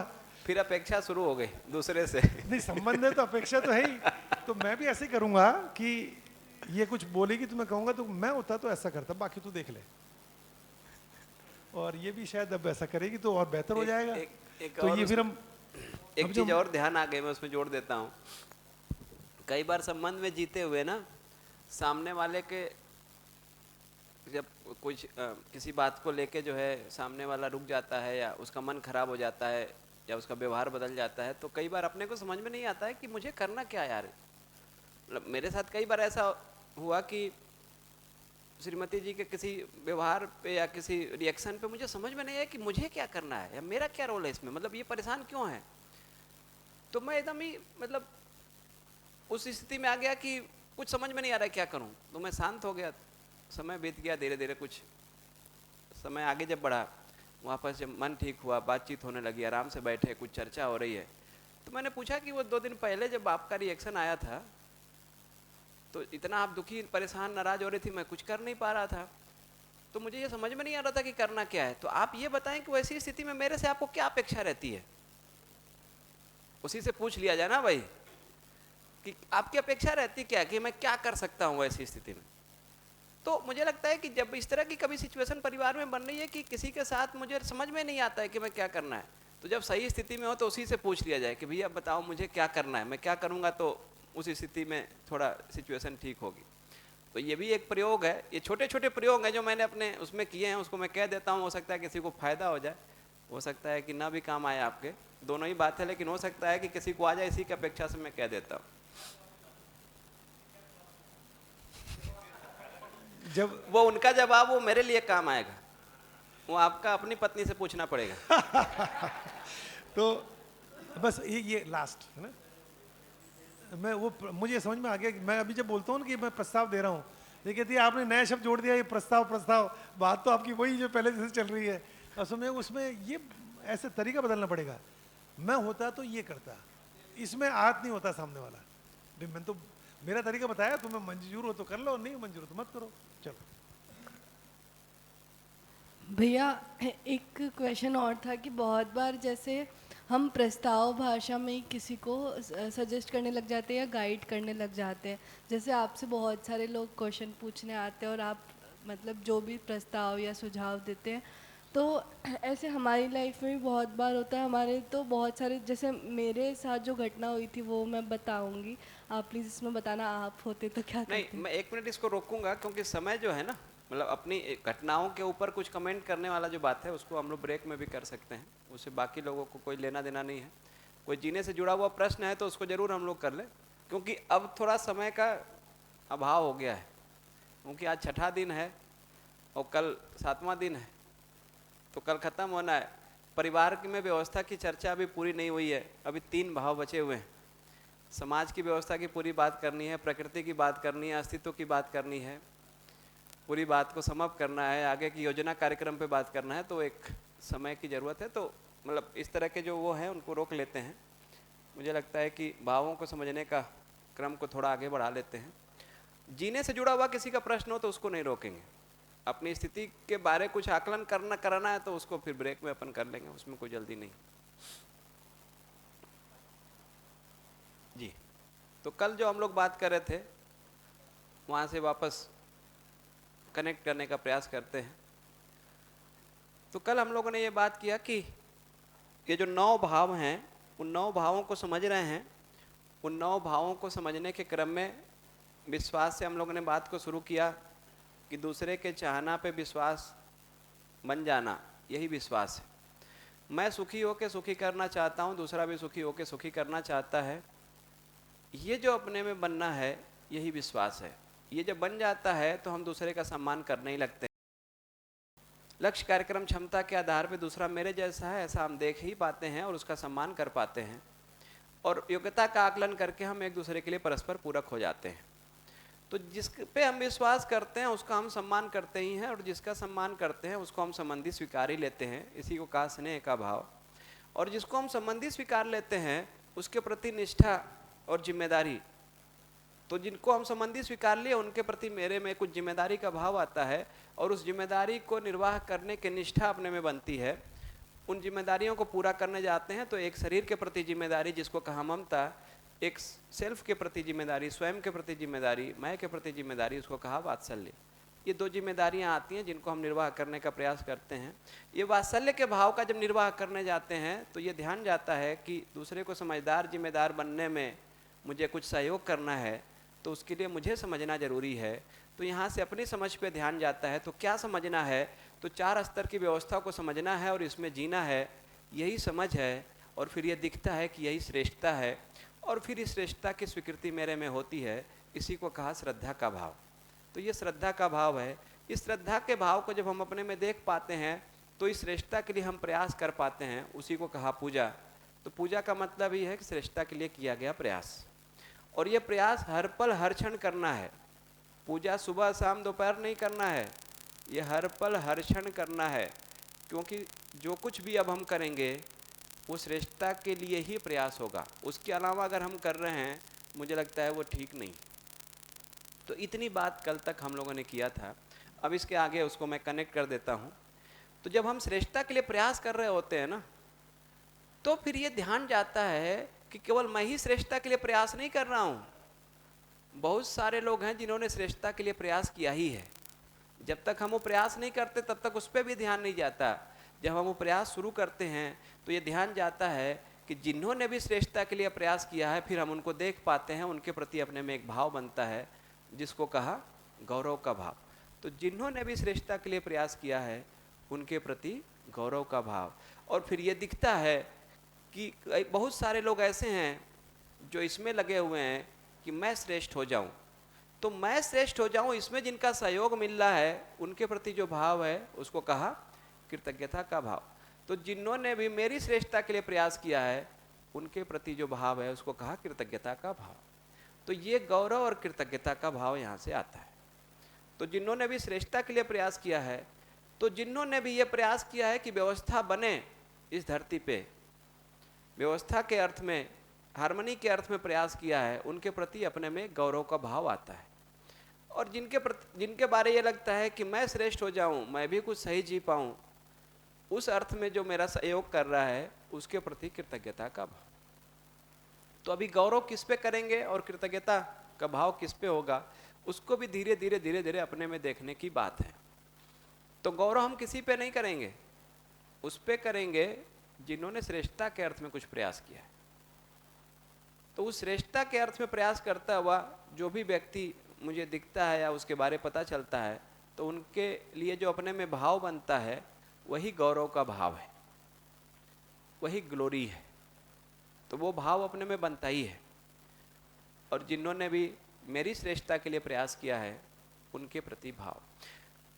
अभी 8 भाव पे हम लोगों ने बात किया। इसमें से ये जो कृतज्ञता भाव है मुझे बहुत मतलब अपील करता है। ये जो भैया बात शुरू किए थे उसमें मैं उस समय आपके एक कुछ बात रह गई जिसका रिस्पांस वहाँ नहीं किया, अब यहाँ पे वो होगा कि जो कृतज्ञता है ना, इस कृतज्ञता को न देख पाने के कारण बहुत सारा संबंध में हम गड़बड़ी कर रहे हैं।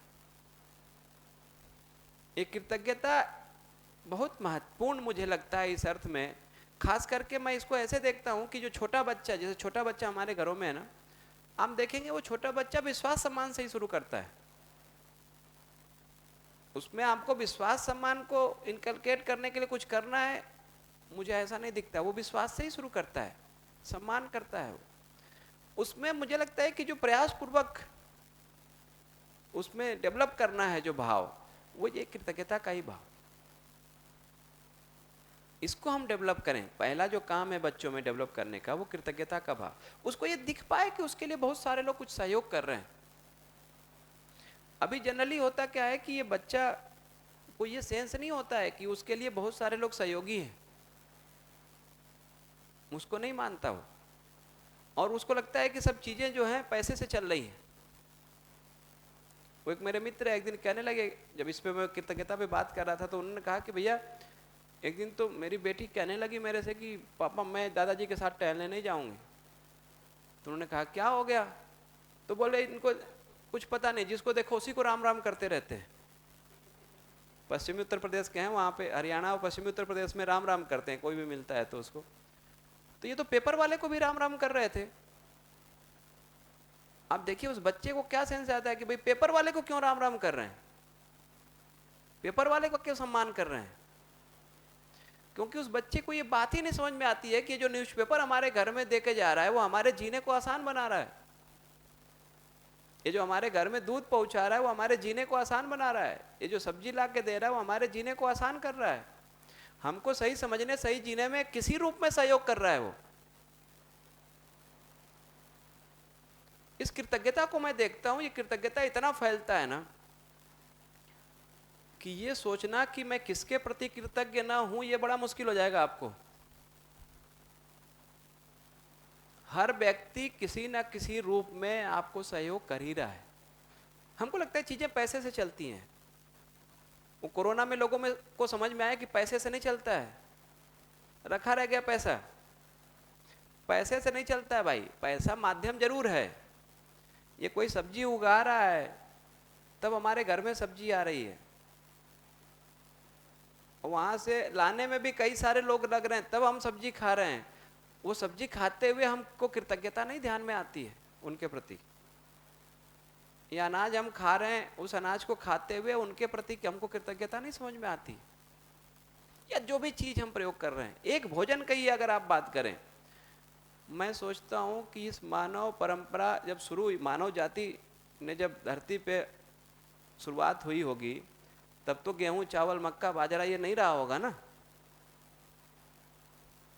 ये तो नहीं रहा होगा ना। ये तो जंगल में लोगों ने खोजा होगा ना किसी रूप में, बहुत सारे पौधे उग रहे होंगे किसी रूप में, उसमें से लोगों ने चयन किया होगा, उसको एक एक को खा के चख के देखा होगा ना। मैं तो ये सोचता हूँ कि पता नहीं ये खाने की चीज़ है कि नहीं, ये खाने की चीज़ है कि नहीं, ये खाने की चीज़ है कि नहीं, ऐसा खा के पता नहीं कितने लोग मर भी गए होंगे कुछ ऐसा खा के जो नहीं खाना था। उसमें से लोगों ने उसको चयन किया कि भाई ये मानव शरीर के पोषण के लिए ठीक अनाज है। इतना ही नहीं किया, उस अनाज के बीज की परंपरा को हजारों सालों से बना के रखा। वो परंपरा जो बीज की चली आई, वो बीज जब 1 2 4 10 किसी को शुरू में मिला होगा, उसकी परंपरा बनाया ना उसने। खेती की परंपरा बनाई, खेती में से बीज को लगा सकते हैं, वो बीज से 10 से 100 हो जाता है, उस 100 में से 10 को रख सकते हैं, 90 को हम प्रयोग कर सकते हैं ताकि अगली बार फिर लगाएंगे। ये भी तो परंपरा बनी। आज हमको लगता है कि ये गेहूं चावल मक्का बाजरा ये सब हमको आसानी से उपलब्ध है, कुछ तो इसमें क्या खास बात है। ये बहुत लोगों ने अलग अलग ढंग से हमको किसी रूप में सहयोग किया है, तब हम इस जगह पे आज खड़े। ये सबके प्रति अपने में कृतज्ञता आएगी, ये सबके प्रति कृतज्ञता। आप छोड़ नहीं सकते किसी को। आप खाना लेके बैठे हैं ना प्लेट में, तो अब उस खाने में 4 चीजें हैं ना, तो अब आपको जोड़ेंगे तो पता नहीं कितने लोग जुड़ जाएंगे, हजारों में वो संख्या होगी। वो थाली जिस चीज की बनी है ना, वो धातु को किसी ने पहचाना होगा, उस धातु को निकाला होगा, उसको प्रोसेस किया होगा, उससे बर्तन बनाया होगा। उस बर्तन बनाने में कितने लोग फैक्ट्री में लगे होंगे, और उसकी परंपरा बनाने में कितने लोग लगे होंगे, गिनती करना मुश्किल हो जाएगा आपके लिए। ये सब लोग किसी रूप में आपका सहयोग कर ही रहे हैं। अपने गुरु या अपने किसी श्रेष्ठ व्यक्ति को देख के ये स्वीकार पाना, उनके प्रति कृतज्ञ हो जाना, ये बहुत आसान है, ये बहुत आसान है। लेकिन जो आपके साथ हो रहा है केवल उनका नहीं है, उतना ही नहीं है, बहुत कुछ। जैसे ये शिविर चल रहा है, ये शिविर में, इस शिविर को ऑर्गेनाइज करने के लिए जो सुनील भैया ने प्रयास किया, या मैं आके यहाँ पे कुछ किसी से लेके आपको दे रहा हूँ, तो आप इनके प्रति कृतज्ञ हो जाएंगे। बहुत आसान है कि भाई इनके सहयोग से ये चल रहा है, ये खड़े होके बोल रहे हैं इसलिए मैं कुछ सुन रहा हूँ, समझ रहा हूँ, ये आसान है। लेकिन इसके पीछे कितना सिस्टम काम कर रहा है, हम नहीं होते हैं कृतज्ञ। भाई ये जो जगह है, इस जगह को किसी ने बनाया, उसके प्रति कृतज्ञता। इस जगह को मेंटेन करने में बहुत सारे लोग लगे हुए हैं। अभी लाइट कट जाती है, अभी फ़ोन करते हैं, वो आता है, आदमी दौड़ता है, स्वीपर आता है, उसको साफ करता है, कोई खाना बना रहा है, कोई सफाई कर रहा है, कोई माइक की व्यवस्था देख रहा है, कोई वीडियो रिकॉर्डिंग कर रहा है। ये सब लोग किसी रूप में सहयोग कर रहे हैं, तब तो ये चल रहा है ना व्यवस्था। नहीं तो कैसे ये चलेगा। इसी तरह से परिवार में जो आप कह रहे थे, अब आप देखने जाते हैं, जब दृष्टि हमारी बनती है ना कि भाई ये जो हमारे साथ परिवार के लोग हैं, मैं कुछ कर रहा हूँ, एक ठीक बात है, लेकिन जितना ये कर रहे हैं अगर उसको देखने जाएंगे तो इतनी कृतज्ञता आएगी ना कि आप नकार नहीं सकते फिर सामने वाले को। और मैं जितना कर पा रहा हूँ इसीलिए कर पा रहा हूँ कि परिवार का सपोर्ट है, नहीं तो मैं क्या कर पाऊंगा। मैं इस बात को कहता हूँ कि ये जो नौकरी करने आप जा रहे हैं और नौकरी करके आते हैं और कहते हैं कि मैंने ये कमा के लाया हूँ घर चलाने के लिए, ये मेरी कमाई है क्या? ये मेरी सैलरी है क्या? किसी ने मुझे पैदा किया, पाल पोस के, पढ़ा लिखा के इस योग्य बनाया। फिर कोई है जो घर में मेरे जाने के बाद घर की व्यवस्था को बनाता है, मेरे बच्चों का पालन पोषण करता है, उसका ध्यान रखता है, घर में व्यवस्था बनाता है। उस सबके सहयोग से मैं वो नौकरी कर पा रहा हूं। हमको लगता है मैं कमा रहा हूं, मेरी कमाई है। ये मेरी कमाई, मेरी सैलरी नहीं है, ये सबकी कमाई है, सबके सहयोग से ये हो पा रहा है, इसलिए सबके प्रति कृतज्ञता है। और इस दृष्टि से जब देखते हैं ना तो फिर हम ये नहीं कह पाते कि हम कमा के ला दिए बाकी तुम घर का काम करो। फिर ये नहीं कहना बनता है। जितना हम कर सकते हैं फिर हम करते ही हैं, किसी रूप में सहयोग करते ही हैं। सामने वाला व्यक्ति जितना कर रहा है उसको हम देख पाते हैं। और ये दृष्टि जिस दिन बन जाती है, आप किसी के प्रति कृतज्ञ होके उस पर गुस्सा कर ही नहीं सकते। करके दिखाइए। कृतज्ञता आते ही सौम्यता आती है। वो कृतज्ञता का रिफ्लेक्शन ही सौम्यता है। आप कृतज्ञ भी हो और आप पकड़ भी जाएं, ये हो ही नहीं सकता। मैं कई बार जब अपना उदाहरण देता हूं तो कई सारे लोग इस बात को मेरे से पूछते हैं कि भैया 2-3 महीने पे या जब भी इतने बार जब श्रीमती जी की तरफ से जब रिएक्शन आता है तो आपको गुस्सा नहीं आता? मैं कहता हूं मैं किस बात पे गुस्सा करूं भाई, किस बात पे गुस्सा करूं? एक लड़की जो इस लेवल से आई है, वो अंतर मैंने आपको बताई, उस दिल्ली में पैदा हुई, दिल्ली में पढ़ी लिखी, दिल्ली यूनिवर्सिटी की स्टूडेंट रही, उनके बिजनेस का परिवार रहा, उनका फाइनेंशियल कंडीशन बहुत अलग मेरे।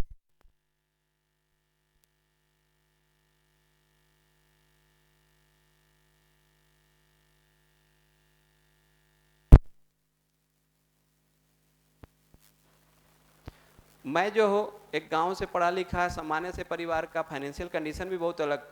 वो लड़की वहां से आके, मैं नौकरी छोड़ा, उसमें भी मेरे साथ खड़ी रही कि ठीक है आपको जरूरत नहीं है नौकरी करने की तो नहीं करिए। हम बहुत कम में खर्च को चलाए परिवार के, क्योंकि जब आप नौकरी नहीं करते हैं, दूसरे से जब लेते हैं, परिवार से लेते हैं, तो आप फिर बहुत उस तरह से नहीं जी सकते जिस तरह से बाकी लोग जी रहे हैं जो कमा रहे हैं। तो बहुत मिनिमम में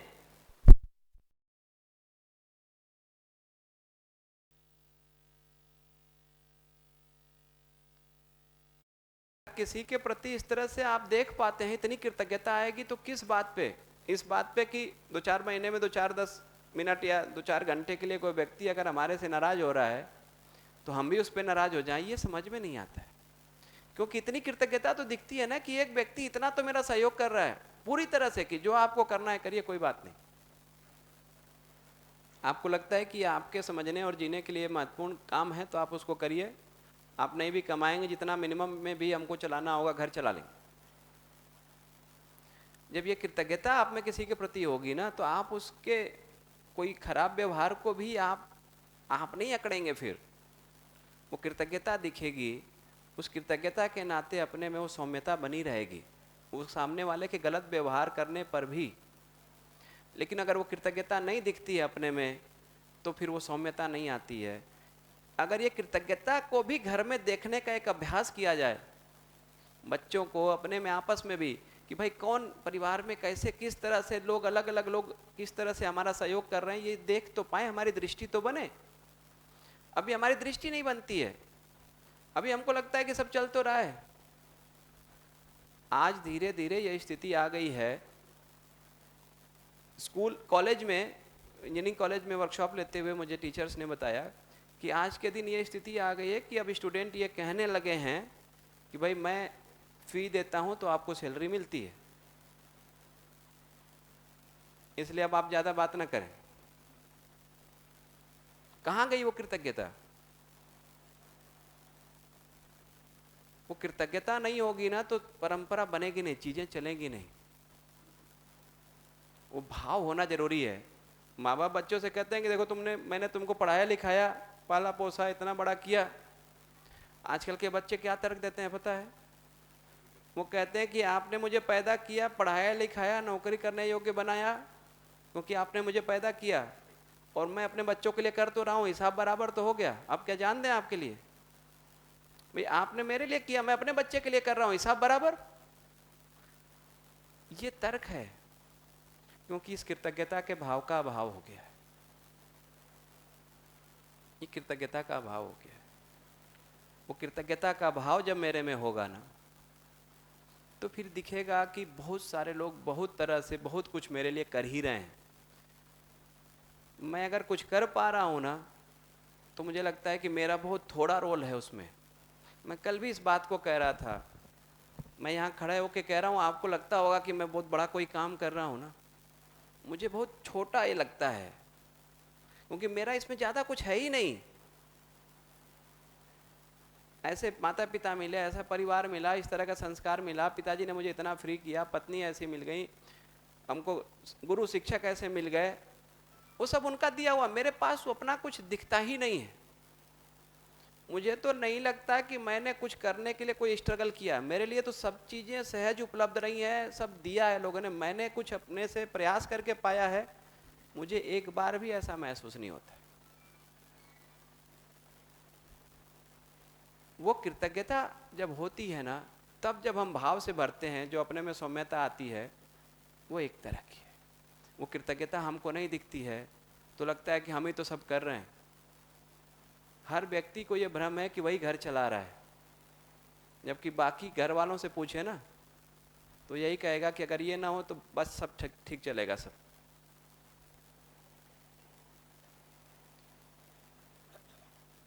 हम कुछ कर नहीं रहे हैं, बहुत सारे लोगों का सहयोग मिल रहा है तो हम कुछ कर पा रहे हैं। ये दृष्टि जब बनेगी, ये कृतज्ञता का भाव जब मेरे में होगा ना, अब संबंध पूर्वक व्यवस्था पूर्वक जीना आसान हो जाएगा। अन्यथा संबंध और व्यवस्था पूर्वक हम नहीं जी पाएंगे। फिर तर्क अगर हम करेंगे तो तर्क से उत्तर मिल जाएगा उसका, क्योंकि लॉजिक तो ठीक ही है कि बच्चा फीस दे रहा है तभी टीचर को सैलरी मिल रही है। ये तार्किक ढंग से देखेंगे तो इसमें कुछ गलत नहीं है, लेकिन ये पूरा नहीं पड़ेगा, ये पूरा नहीं पड़ेगा, क्योंकि वो कृतज्ञता नहीं होगी ना, तो वो जो सीखना है वो सीख नहीं पाए हम। वो कृतज्ञता का भाव नहीं होगा तो जो अपने में सीखने का काम हो रहा है वो होगा ही नहीं। तो ये कृतज्ञता सबके लिए एक एक को धीरे धीरे करके देखना पड़ेगा परिवार में, कि हर व्यक्ति किसी रूप में मेरा सहयोग कर रहा है, इसलिए मैं कुछ कर पा रहा हूँ। मैं कर रहा हूँ ऐसा नहीं है, लोगों के सहयोग से मैं कुछ कर पा रहा हूँ। जी भैया। इससे मुझे थोड़ा सा इस तरीके से समझ में आया कि प्रकृति में जितनी भी चीजें हैं, चाहे वो सजीव हैं चाहे निर्जीव हैं, वो हमारे जीने में सहयोग करती हैं या हमारे जीवन को आसान बनाती हैं। उन सब के प्रति हम कृतज्ञ हैं। चाहे मिट्टी है, पहाड़ है, वो पत्थर देते हैं, मिट्टी से ईंट बनती है, सीमेंट बनती है, कंक्रीट है, पेड़ पौधे हैं जिनसे हमें फल फ्रूट सब्जी अनाज मिलते हैं, छाया, वो कुछ भी नहीं देते हैं तो छाया जरूर देता है, ऑक्सीजन जरूर देता है। इवन यहाँ तक कहें कि गली के कुत्ते भी जो हैं वो रात को अनजान आदमी को गली में नहीं आने देते हैं, जिनको हम दुत्कारते रहते हैं कि ये क्या काम के हैं, वो भी अनजान आदमी को रात को गली में नहीं आने देते हैं, ताकि हम लोग जो हैं वो सुरक्षित अपने घर में सोते हैं। तो हमें प्रकृति की हर चीज़ के लिए कृतज्ञ होना चाहिए। हाँ, आप शब्द जो प्रयोग कर रहे हैं ना, वो शब्द इसका अपोजिट शब्द है, कृतज्ञ शब्द है, कृतज्ञ नहीं। कृतज्ञ तो इसका अपोजिट हो जाता है, कृतज्ञ है। तो वो शब्द की बात है, आशय समझ में आ गया आपका। इससे एक बात और भैया ने अच्छा ध्यान दिलाया कि इसीलिए अपने आप परंपरा में देखेंगे ना, तो सबके प्रति कृतज्ञता को व्यक्त करने का कार्यक्रम था। पेड़ पौधों, नदी, मिट्टी, पानी, पहाड़, पत्थर, सबके प्रति कृतज्ञता को व्यक्त करने का कार्यक्रम बनाया गया था। इसीलिए उसको पूजा से, आस्था से जोड़ दिया गया, एक अलग बात है, लेकिन किसी रूप में वो कृतज्ञता को व्यक्त करने का एक तरीका था। ये जो हम पेड़ को नहीं काटते थे, या पेड़ को काटने के लिए पहले बहुत सोचते थे, कम से कम कुछ ऐसे पेड़ थे जिसको नहीं काटते थे, उसके पीछे यही लॉजिक था कि भाई कृतज्ञता उनके प्रति है, उनको कृतज्ञता को व्यक्त करना है। मिट्टी के भी पूजा होनी है, पहाड़ के भी पूजा होनी है, पत्थर की भी होनी है, नदी, पानी, जो भी है, हवा, सबको देखेंगे तो सब देवता से जोड़ दिया गया। पवन देव हैं, सूर्य देव हैं, ये सब तो कहीं ना कहीं किसी रूप में हमको बहुत सहयोग कर रहे हैं ना। 4 दिन सूर्य नहीं निकले तो देखिए आप क्या स्थिति बीतती है। हवा नहीं चलती है तो क्या होता है उसका पता ही है। तो ये सब जो है किसी रूप में मेरे जीने को आसान बना रहे हैं, इसलिए सबके प्रति कृतज्ञता। और अगर कृतज्ञता होगी ना तो उसका बहुत नुकसान नहीं कर सकते हम। फिर वो कृतज्ञता नहीं होती तो हमको लगता है पेड़ क्या कर रहा है भाई, काटो इसको, हटाओ यहां से। कुछ नहीं भी कर रहा है तो ऑक्सीजन तो दे ही रहा है ना, छाया तो दे ही रहा है ना। वो भी नहीं दे रहा है तो कम से कम वो मिट्टी में है तो उसकी जड़ें मिट्टी को पकड़े हुए, मिट्टी कट के बह तो नहीं रही है, कुछ तो कर रहा है ना वो पेड़। हमको नहीं दिखता है वो, तो हम कृतज्ञ नहीं होते। इसलिए परंपरा में देखेंगे तो इस पे बहुत काम किया गया। वो तरीका बहुत सही था, इस पे बहस हो सकती है कि सही था कि नहीं था, लेकिन जब तक आदमी समझदार नहीं होगा तब तक कुछ तो उपाय करना पड़ेगा कि कुछ गलत ना करे। वो समझदार हो जाएगा तो ठीक है, फिर वो पेड़ लगाएगा, नहीं काटेगा।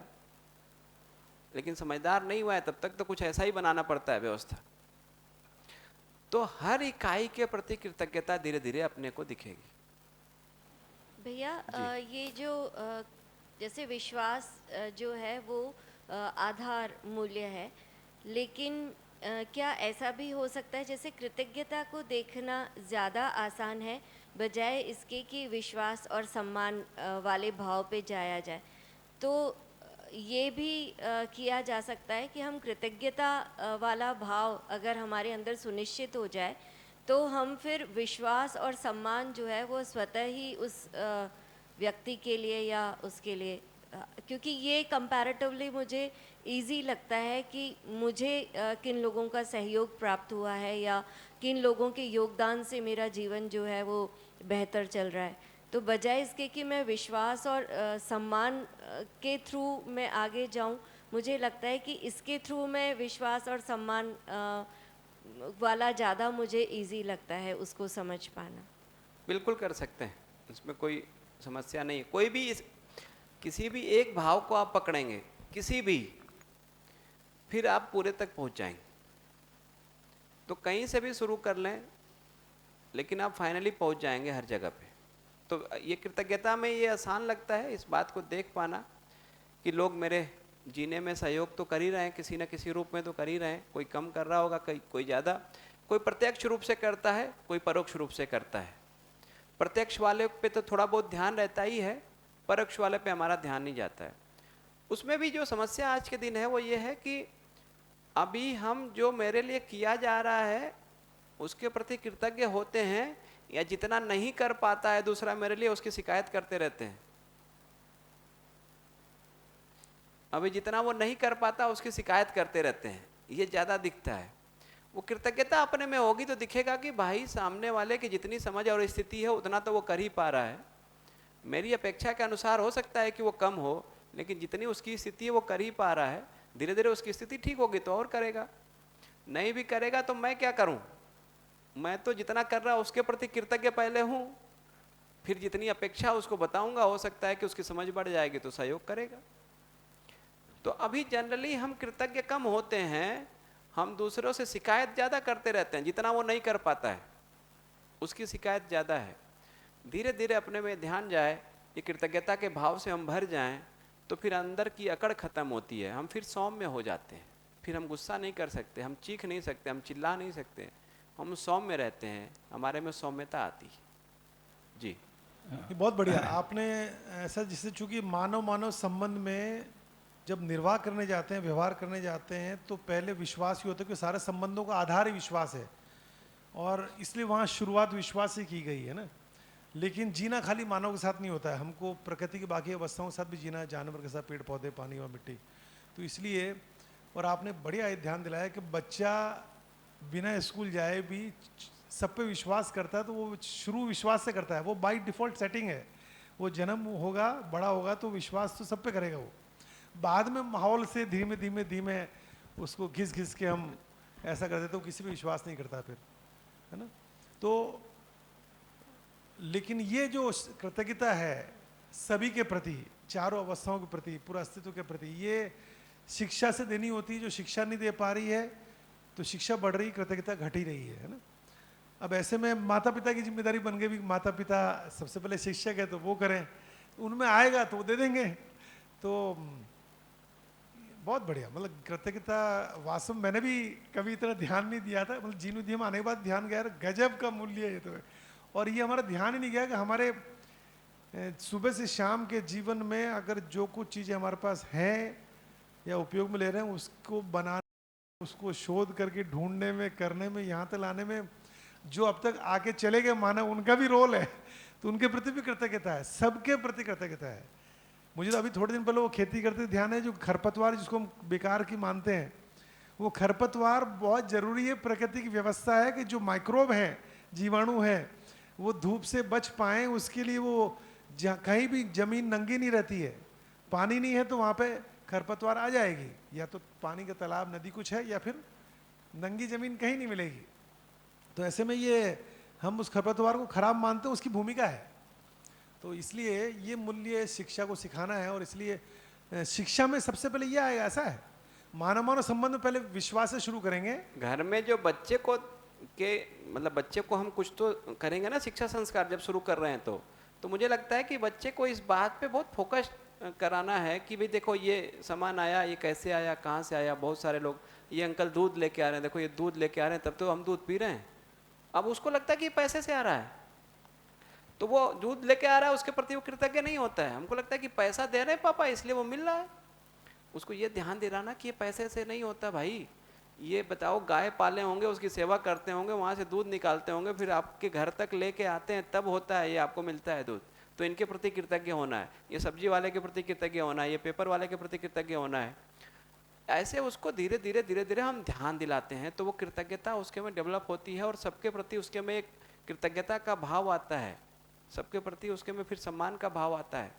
तो ये डेवलप करना है बच्चे में धीरे धीरे। ये अगर हम नहीं किए ना, तो एक पॉइंट पे हमारे प्रति भी वो कृतज्ञ नहीं होगा। आजकल जो माँ बाप को बच्चे छोड़ के चले जा रहे हैं, उसका कारण यही है कि क्योंकि कृतज्ञता उनको दिखती नहीं है, इसलिए छोड़ के चले जाते हैं। फिर हम रोना शुरू करते हैं, भाई हमने उनको कृतज्ञ होना सिखाया नहीं, तो हमारे प्रति भी नहीं होंगे, चल देंगे। जी भैया, श्रद्धा, गौरव और कृतज्ञता, तीन मूल्यों की बात चल रही है। तो श्रद्धा तो है कि जिन्होंने 4 लेवल की हारमोनी, उसी को श्रेष्ठता बोला है और उसको अचीव कर लिया, या उस श्रेष्ठता के प्रति ही श्रद्धा है, या उस व्यक्ति के प्रति भी श्रद्धा हो गया। तो वहाँ तो हम फिक्स कर पा रहे हैं कि उस 4 लेवल की जो हारमोनी में समझ के जीना, तो वहाँ फिक्स कर पा रहे हैं। कृतज्ञता भी फिक्स हो पा रही कि जो भी मेरे लिए प्रयास हुआ, चाहे वो सुविधा के तल पर हो, चाहे समझ के तल पर हो, उसके लिए कृतज्ञता। जो गौरव है उसको हम कहाँ फिक्स कर सकते हैं? वो फिक्स नहीं हो पाता है कि गौरव किसके लिए। और जिनके बारे भी हमको लगता है ना, इसको पूरा कर ले, जिनके बारे भी मुझे लगता है कि इन्होंने श्रेष्ठता के अर्थ में प्रयास किया है कि ये श्रेष्ठता धरती पे स्थापित हो, व्यवस्था उसको कहना ज़्यादा ठीक है, व्यवस्था धरती पे स्थापित हो, उस अर्थ में जिन्होंने भी प्रयास किया है उनके प्रति अपने में एक भाव बनता ही है। वो भाव ही गौरव का भाव है, वो भाव गौरव का भाव। जैसे इसमें बहुत सारे साइंटिस्ट भी आते हैं या देशभक्त भी आते हैं, जैसे भगत सिंह कह लो या चंद्रशेखर आज़ाद कह लो, तो क्योंकि उनके लिए भी गौरव वर्ड यूज़ किया जाता है। और यहाँ हम एक्सेलेंस को अलग से डिफाइन कर रहे हैं कि हाँ पर वो व्यवस्था से जुड़ जाएगा फिर। जुड़ेगा ना व्यवस्था से, ठीक है। व्यवस्था से जुड़ेगा वो। तो उनके जो प्रयास हैं, जैसे प्रयास तो सभी कर रहे हैं, लेकिन उनके प्रयास पर्टिकुलर एक लेवल तक हैं, तब हम, क्योंकि जैसे अभी मैं मेरे अंदर देखता हूँ तो इस कंटेंट को लेके भी एक, क्योंकि कृतज्ञता का भाव तो है ही है, साथ में श्रद्धेय नागराज जी के प्रति तो श्रद्धा का भाव आता है। जैसे गणेश सर हैं तो उनके लिए फिर कहीं कहीं मैं देखता हूँ गौरव का भाव आता है, तो वो कहीं फिक्स नहीं हो पाता कि किसके प्रति आता है, तो वो वही- क्लियरिटी नहीं बनती। वो आप व्यक्ति फिक्स करने जाएंगे नहीं फिक्स होगा, वो तो फिर हर व्यक्ति के लिए अलग अलग होगा, वो जैसा देख पाएगा वैसा भाव बनेगा नहीं, उसका। पर एक्सप्रेशन तो भैया व्यक्ति को देख करके ही होगा ना, जो हम चाहे श्रद्धा का है चाहे गौरव वो का आप अपने लिए फिक्स कर सकते हैं है। जी हाँ। किसी व्यक्ति के प्रति, लेकिन आप कहें कि वैसा सबके लिए होगा क्या, तो नहीं होगा। तो फिर तो ऐसे गौरव का भाव श्रद्धा का भाव सब में तो होगा भी नहीं किसी के प्रति। आज जो वांग्मय नहीं समझा, जिन्होंने जो नहीं पढ़ा, जिन्होंने वांग्मय के बारे में पता ही नहीं है, उनको तो नागराज जी के बारे में भी श्रद्धा नहीं हो सकती, तो वो तो फिर वापस व्यक्ति पर ही आ जाएगा। वही कह रहा हूँ कि वो इसीलिए अपने में उसको देखना पड़ेगा कि किसके प्रति हमारे में गौरव का भाव और किसके प्रति श्रद्धा का भाव और किसके प्रति कृतज्ञता का भाव। उसका एग्जाम्पल नहीं दे सकते आप, ये मैं कह रहा हूँ, क्योंकि एग्जाम्पल का मतलब फिर जनरलाइज हो गया, वो जनरलाइज होता नहीं। नहीं जनरलाइज तो नहीं, लेकिन मेरे लिए भी श्रद्धा और ग्रेटिट्यूड को, कृतज्ञता को तो मैं फिक्स कर पाता हूँ, लेकिन गौरव को फिक्स नहीं कर पाते हैं। वही गौरव को फिक्स करने में इतना ही है कि भाई बहुत सारे लोग व्यवस्था के अर्थ में प्रयास कर ही रहे हैं ना, ऐसा तो नहीं है कि नहीं कर रहे हैं। बहुत सारे लोग हमको दिख जाएंगे जो कर ही रहे हैं या जिन्होंने किया ही है, उनके प्रति अपने में भाव बनेगा गौरव का, उनके प्रति बनेगा। उस फील्ड में अगर आपका भी सोचना है तो वहाँ बन जाता है। जैसे कोई देशभक्त है तो उनका ऑटोमेटिक ही वहाँ बन जाता है, या जो अभी इस कंटेंट को समझ रहा है तो इस कंटेंट को जिन्होंने समझ लिया या अथक प्रयास किए और जो समझा भी रहे हैं तो उनके प्रति बन जाता है, तो वो रेफरेंस होगा वहाँ पे कुछ थोड़ा। जी, तो ये गौरव और कृतज्ञता का भाव। जी, मेरे को ये समझ में आता है कि जिन्होंने मेरी श्रेष्ठता के लिए प्रयास किया उनके लिए तो गौरव का, कृतज्ञता का भाव होगा, पर मेरे परिवार में या समाज में या देश के श्रेष्ठता के लिए जिन्होंने प्रयास किया उनके प्रति मेरा गौरव का भाव होना चाहिए। ठीक है, ये भी कह सकते हैं कि भाई व्यवस्था को बनाने के लिए जिन लोगों ने भी प्रयास किया है ना, उनके प्रति एक भाव हमारे में बनेगा ही। तो मेरे लिए है तब तो वो कृतज्ञता होगी, लेकिन वो व्यवस्था के अर्थ में है, बहुत सारे लोगों के लिए है, तो फिर वो गौरव का भाव होगा उनके प्रति।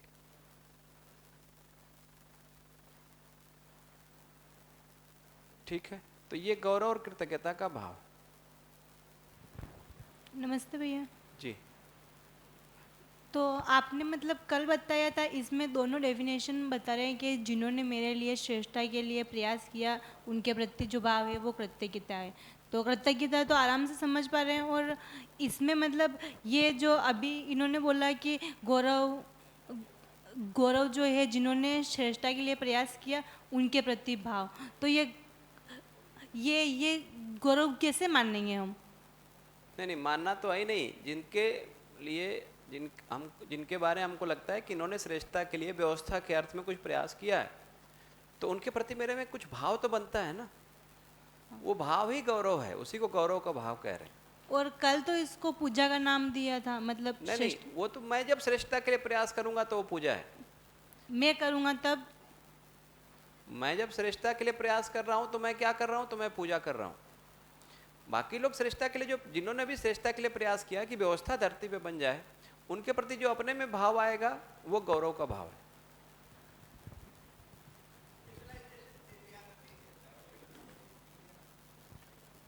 जैसे बाबा जी के प्रति जो है वो गौरव आएगा, लेकिन जो श्रद्धा गौरव भी रहेगा, गौरव भी रहेगा, नो डाउट, कृतज्ञता भी होगी। हाँ, लेकिन बड़ी चीज श्रद्धा है, और उसके लिए जो प्रयास व्यवस्था बनाने में कर रहे हैं उनके प्रति हो जाएगा गौरव हो जाएगा। और जो लोग मेरे से डायरेक्टली मुझे समझाने में, मेरी योग्यता बढ़ाने में मदद कर रहे हैं उनके प्रति कृतज्ञता। जी,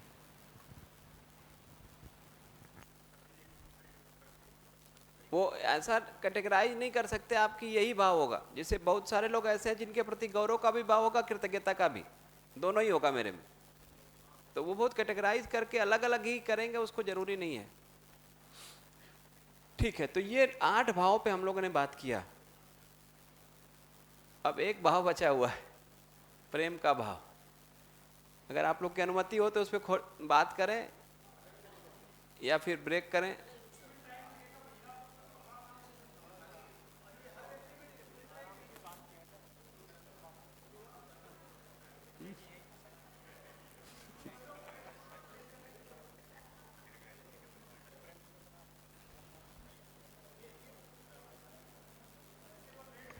हेलो भैया, ये हर व्यक्ति के लिए भी डिफरेंट डिफरेंट रहेगा क्या? जैसे किसी व्यक्ति के लिए एक व्यक्ति है जो बहुत ही मतलब उसके लिए वो गौरव भी है, कृतज्ञ भी है, लेकिन वही व्यक्ति दूसरे के लिए केवल कृतज्ञ है, कृतज्ञता लग सकती है। हो सकता है, ये व्यक्ति पे डिपेंड करेगा, देखने के हमारे दृष्टि पर निर्भर करेगा ना जी। भाई वो व्यक्ति क्या कर रहा है वो मुद्दा ही नहीं। अब तो ये मैं कैसा देख रहा हूँ मुद्दा तो वो है। तो ये भी हो सकता है कि हम जिसके प्रति कृतज्ञ हो रहे हैं, कोई व्यक्ति गाली दे रहा हो कि अरे यार ये तो, हाँ ये भी हो सकता है। क्योंकि दृष्टि की बात है, मुझे वो दृष्टि में दिख रहा है कि सामने वाला मेरा सहयोग कर रहा है, दूसरे को लग सकता है कि नहीं कर रहा है, क्या फालतू का काम कर रहा है। इसी तरह से गौरव का भी, कि मुझे लग रहा है कि ये व्यक्ति व्यवस्था के अर्थ में प्रयास कर रहा है, दूसरे को लग रहा है कि नहीं ये तो अव्यवस्था फैला रहा है, ये लग ही सकता है, वो दृष्टि की बात है। तो व्यक्ति, इसीलिए मैंने कहा कि व्यक्ति को आप फिक्स नहीं कर सकते कि इसके प्रति गौरव का भाव ही होगा सब में या कृतज्ञता का भाव ही होगा, वो फिक्स नहीं हो सकता। मेरे में जो भाव होगा वो मेरी दृष्टि के अनुसार होगा। ठीक है। भैया, ये जो आपने लिखा था ना संस्कार और ऐसे रिलेटेड क्वेश्चन है, कर सकता हूँ अभी? अभी उसको जब उसकी समाज में व्यवस्था की बात करेंगे, उसमें शिक्षा संस्कार की बात करेंगे, तो वहाँ पे ले लेंगे उसको। वो जगह उसका वही है, वो तो भैया का प्रश्न आ गया था इसलिए मैंने यहाँ पे उसको कर दिया। ठीक है, तो प्रेम के इन 8 भावों पे बात हो गई है। प्रेम के भाव के ऊपर थोड़ी सी चर्चा कर लेते हैं, फिर प्रेम पूर्वक भोजन करेंगे हम लोग। उसमें क्या है,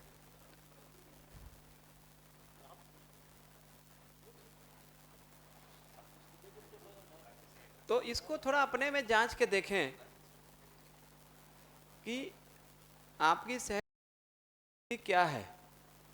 आप संबंध पूर्वक जीना चाहते हैं किसी के साथ नहीं, या संबंध पूर्वक जीना चाहते हैं एक के साथ, या संबंध पूर्वक जीना चाहते हैं अनेक के साथ, या संबंध पूर्वक जीना चाहते हैं हर एक के साथ? क्या सहज स्वीकृति है? एक के साथ, अनेक के साथ, या हर एक के साथ? हर एक के साथ। अगर किसी के साथ नहीं जीते हैं तब तो सबसे विरोध हो गया, लेकिन एक एक करके जो हम संबंध को स्वीकारते जा रहे हैं एक एक लोगों से, और एक से लेके अनेक तक की जो यात्रा है, उसको क्या कहा? वही स्नेह। दूसरे को संबंधी के रूप में स्वीकारने का भाव, एक को, दो को, चार को, 6 को, 8 को, 10 को, ऐसे करते हुए अनेक तक की जो यात्रा है, ये स्नेह है। और ये यात्रा एक से अनेक से होते हुए कहाँ तक पहुँच जाए? हर एक तक। इसी को कहा प्रेम का भाव। यही प्रेम का भाव है, हर एक को संबंधी के रूप में स्वीकारने का भाव, यही प्रेम।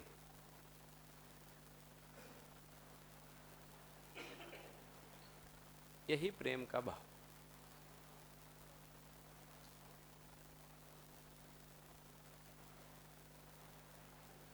इसीलिए इसको कहा कि प्रेम का मतलब ही है पूर्णता में रति,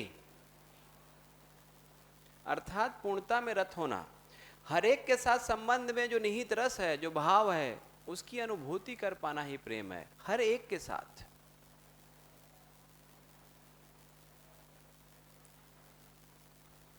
हर एक के साथ संबंध में जो निहित भाव है, जो रस है, जो मूल्य है, उसकी अनुभूति कर पाना ही प्रेम है। ये प्रेम का मतलब। और ये प्रेम ही जो है अखंड समाज की मानसिकता का आधार है, क्योंकि हर एक मेरा संबंधी हो गया। अब समाज कैसा हो गया? अखंड हो गया। अब कोई खंड बचा नहीं उसमें। तो ये प्रेम ही अखंड समाज की मानसिकता का आधार है। ये प्रेम के भाव से ही हम समाज में अखंडता को देख पाते हैं। हमको समाज अखंड दिखने लगता है। प्रेम के भाव के बिना वो अखंडता हमको नहीं दिखती है, हमको समाज खंड खंड दिखता है।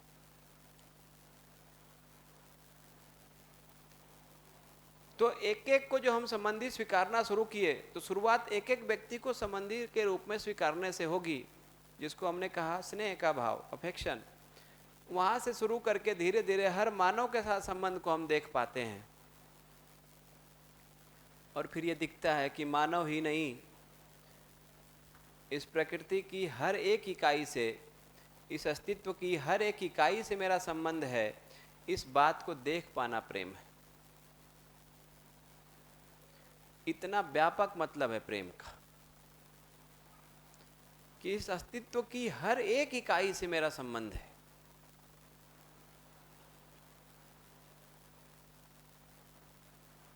कृतज्ञता को व्यक्त तभी हम कर पाएंगे जब इस संबंध को देख पाएंगे। तो एक से अनेक से हर एक तक की जो यात्रा है, हर एक तक पहुंच गया तो वो प्रेम हो गया, उसके पहले वो प्रेम नहीं है। और इसी प्रेम को जब हम जीने जाते हैं, जब हम निर्वाह करने जाते हैं, तो दया, कृपा और करुणा के रूप में अभिव्यक्त होते हैं। तो यही प्रेम दया, कृपा और करुणा के रूप में अभिव्यक्त होता है।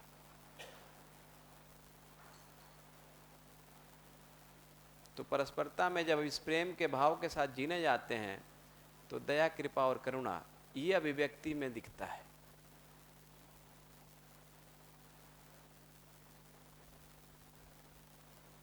ये प्रेम का भाव,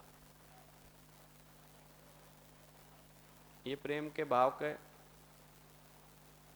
ऊपर जो प्रस्ताव दिया, ये ठीक है या इसमें कुछ परिवर्तन की जरूरत है?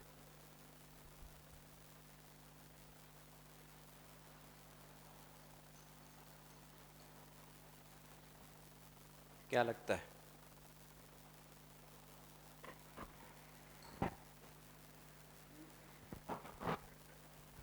भैया एक संपर्क की बात भी तो आती है। अगर हर व्यक्ति के साथ में या तो संबंध होगा तो वो साथ में से किसी एक प्रकार का संबंध होगा, लेकिन यहाँ पे एक शब्द और यूज़ करते हैं, वो है संपर्क की, क्योंकि हर व्यक्ति से हम डायरेक्टली कनेक्टेड तो नहीं हैं। तो वहाँ पे कैसे हम उसके साथ में संबंध को स्वीकार करेंगे? वही संबंध को अलग अलग करके संपर्क और संबंध को अलग करना है तो कर लें। जब ये कह रहे हैं तो संबंध जब कह रहे हैं तो दोनों को जोड़ के ही कह रहे हैं, जनरलाइज शब्द प्रयोग कर रहे हैं।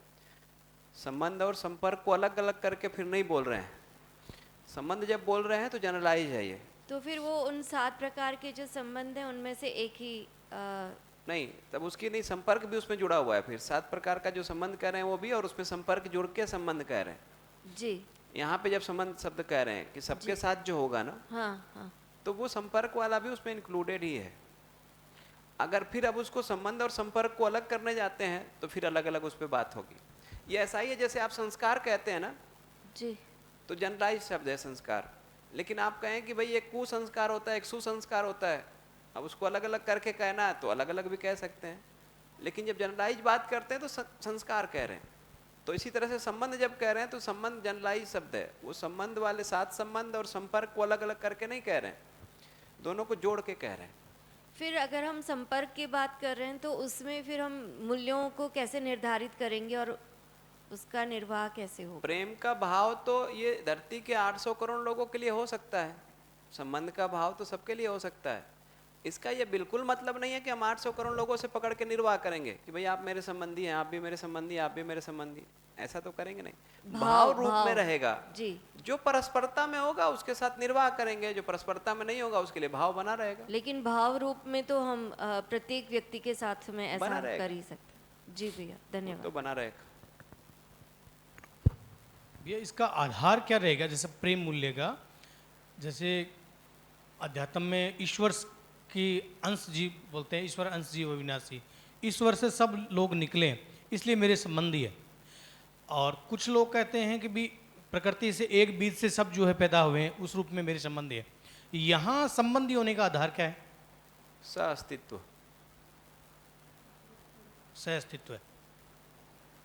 इस व्यापक में ये सब इकाइयां हैं। हाँ जब अस्तित्व वाली बात कर देंगे नए लोगों के लिए थोड़ा वो जल्दी हो जाएगा, लेकिन आपने प्रश्न उठाया तो मैं थोड़ा सा रिस्पॉन्स कर देता हूँ, फिर वहाँ पे उस पर बात करेंगे कि इस व्यापक में ही ये सारी इकाइयाँ इस व्यापक में है ना, तो व्यापक सबको जोड़े हुए है ना, उस व्यापक के माध्यम से हम एक दूसरे से कनेक्टेड हैं, वही आधार है, वही प्रेम का आधार है। उसी व्यापक में हम सब हैं, तो वो व्यापक हम सबको जोड़े हुए हैं ना, इसलिए हम कनेक्टेड हैं, वही आधार है संबंध का, तो वही सह अस्तित्व है।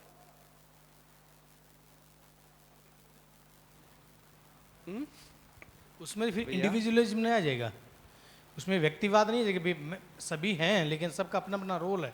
हाँ। मेरा भी एक अपना रोल है, इंडिविजुअलिज्म आ जाएगा, उसमें फिर संबंध कहाँ रहेगा? नहीं नहीं, संबंध रहेगा ना भाई, आप अकेले होते हुए भी सबके साथ ही तो हैं, हैं तो सबके साथ ही ना, अकेले होते हुए भी सबके साथ हैं। जैसे इस कमरे में इतने लोग बैठे हुए हैं तो एक संबंध तो बन गया ना, क्योंकि इस कमरे के अंदर सब लोग हैं, ये हमारा कनेक्शन। आप देखिए ना कैसे आप जोड़ते हैं, जो उस दिन भैया कह रहे थे कि आप अपने गांव में हैं, ठीक है, तो आप संबंध को एक तरह से देखते हैं, परिवार में है तो एक तरह से देखेंगे, गांव में जाएंगे तो एक और तरह से देखेंगे, फिर गांव से जब आप बाहर चले जाते हैं, डिस्ट्रिक्ट हेडक्वार्टर चले जाइए, तो आपके ब्लॉक का कोई मिलेगा तो बोलेगा, लगेगा कि अरे यार ये तो अपने नज़दीक का है। आप स्टेट में चले जाएं, डिस्ट्रिक्ट से बाहर चले जाएं तो डिस्ट्रिक्ट का कोई मिल जाता तो अरे यार ये हमारे यहाँ का है। आप स्टेट के बाहर चले जाएं तो आपके स्टेट का कोई मिलता है तो लगता है कि हाँ ये अपना है। देश के बाहर चले जाएं, वो किसी ने मुझे कहा और मुझे अच्छा लगा, वो बहुत तार्किक है कि बहुत जब विदेश में चले जाते हैं कोई पाकिस्तान का मिलता है तो लगता है कि यार ये बहुत करीबी आदमी है, यहाँ पे देख के बैठ के हम गाली दे सकते हैं, लेकिन वो विदेश में जब चले गए कोई पाकिस्तान का मिलता है तो लगता है कि यार ये नज़दीकी आदमी है अपने। भैया ऐसा हमारे साथ हुआ है, यूरोप में हम थे तो पाकिस्तानी हमारे सबसे करीब थे, और हमारे मतलब तब पहली बार मेरे जीवन में जो पाकिस्तान का लिए जो इमेज बनी हुई है, जो चित्रण है पाकिस्तानियों के लिए, वो पहली बार चेंज हुआ। और हमारे यहाँ बिल्कुल परस्परता में खाना मिलना और ये बच्चों के साथ में खेलना, ये बिल्कुल एक परिवार की तरह ही था, तो ये मैं देख पाती हूँ। तो ये आप देखेंगे कि इसमें कनेक्टिंग पॉइंट है कुछ, तो अब इस पूरे को और ऊपर बढ़ाएं, इसी सीरीज को थोड़ा और ऊपर ले जाते हैं, तो व्यापक में ये सारा अस्तित्व है ना, तो फिर वो कनेक्शन दिखता है हमारा सबसे, वो कनेक्शन है। तो अकेले होते हुए भी हम सबसे कनेक्टेड हैं, वो कनेक्शन है, वो संबंध का आधार है। उसमें और बात करेंगे, जब अस्तित्व वाली बात करेंगे तो बताइए। मैं कह रहा था कि अभी इस समय धरती पे ये कह सकते हैं कि मानव का संबंध खाली पैसे से है, बाकी सबसे संपर्क है। ये जीवन विद्या संपर्क से संबंध की यात्रा है, कि सबसे संपर्क है, अगर समझ जाएंगे सबसे संबंध हो जाएगा हमारा। नहीं, ये कहना थोड़ा अवमूल्यन होगा और अपना अधिमूल्यन होगा। मतलब आप जो कह रहे हैं कि संबंध केवल पैसे से है, ऐसा नहीं है। आप पढ़ लिख लिए, इस लायक बन गए, ये इसलिए नहीं हुआ क्योंकि पिताजी का पैसे से संबंध था, आपके साथ संबंध था इसलिए पढ़ाया लिखाया। तो ये कहना कि संबंध को नहीं देख पा रहे हैं, ऐसा नहीं। मेरा भाव समझाने का था कि ट्रेंड जो है ना, धीरे धीरे घरों में भी, रिश्तेदारों में भी, सब में संबंध औपचारिक होते जा रहे हैं, संपर्क बन रहे हैं। वो ठीक है, शादी तो चले गए, मर गए तो चले गए, बाकी सबका अपना अपना बांटना नहीं है। जहाँ संबंध होता है वहाँ बांटना होता है। उसके बावजूद भी आपको बहुत लोग ऐसे दिख जाएंगे जो बहुत अच्छे से जी रहे हैं, जिन्होंने जीवन विद्या नहीं किया है। हाँ ठीक है, मतलब तो यही कह रहा हूँ कि ये ना, हम जब एक लाइन खींच देते हैं ना, तो ये बहुत मैं अच्छा दूसरे का अवमूल्यन नहीं कर रहा हूँ, मैं कह रहा हूँ जीवन विद्या संपर्क से संबंध की यात्रा है। हाँ, तो पहले ये लाइन आपने लिया ना कि सब संपर्क में जी रहे हैं, सबका संबंध केवल पैसे से है, वो लाइन ठीक नहीं बैठेगी फिर। ठीक है। हाँ, तो उसमें यही होता है कि ऐसा जब हम लाइन लेते हैं ना, तो वो फिर प्रश्न बनता है, फिर हमारे ऊपर भी प्रश्न बनेगा वो। तो ये लाइन ना ले हम, मतलब ठीक है, हम प्रयास कर रहे हैं उस अर्थ में कि संबंध लोगों का अच्छा हो जाए, वो अच्छी बात है जी।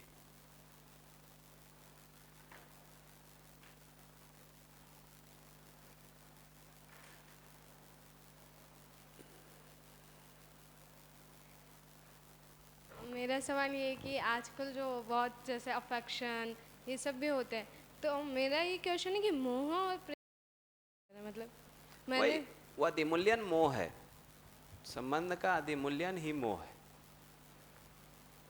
और ये मैं कहता हूँ दो संबंध में होने की संभावना ज़्यादा है, एक बच्चे के साथ माता पिता का और एक पति पत्नी का एक दूसरे के साथ। और वो पति पत्नी को आप चाहें तो उसके पहले जो पति पत्नी रूप में अपने को लोग मानने लगते हैं उसको भी जोड़ सकते हैं। तो ये दो संबंध में मोह होने की संभावना हमको ज़्यादा लगती है। बाकी संबंधों में फिर भी एक लेवल का मतलब हम एक तटस्थता बनाए रखते हैं, लेकिन बच्चों के को देख के बच्चों के साथ अपने माता पिता का मोह में पड़ना कई बार वो हमको लगता है कि ज़्यादा होता है, और पति पत्नी का एक दूसरे के साथ मोह में पड़ जाना वो अधिमूल्यन है। बेसिकली वो अधिमूल्यन है, संबंध का अधिमूल्यन है। संबंध का ठीक ठीक आकलन करके जिएंगे तो एक तरह से जिए, तो वो मोह हम कर लेते हैं, फिर सही गलत सब छूट जाता है। संबंध के अर्थ में जिएंगे तो जो सही है वो सही है, जो सही नहीं है वो सही नहीं है। मोह हो जाएगा तो सही और गलत अब फिर कुछ अलग अलग नहीं रहा, अब सब सही है। हाँ? वो पराकाष्ठा कहना ठीक नहीं है पराकाष्ठा प्रेम की होगी तब तो सब एक जैसे दिखेंगे ना, तब तो सब एक जैसे हमको दिखने लगेंगे। अगर कोई एक बहुत स्पेशल दिख रहा है तो ये मोह है, ये संबंध तो नहीं है, ये मोह है। और अभी आज के दिन प्रेम के नाम पे जो हो रहा है उस पर अगर बात करना हो तो वो भी किया जा सकता है, अगर उसकी आवश्यकता लगती है तो, अगर समीक्षा करने की जरूरत है तो। ये अभी कहाँ यूथ फंस रहा है, हाँ, तो उसको करेंगे, फिर तो समय लगेगा उसको करना होगा तो फिर ब्रेक कर लेते हैं हम लोग।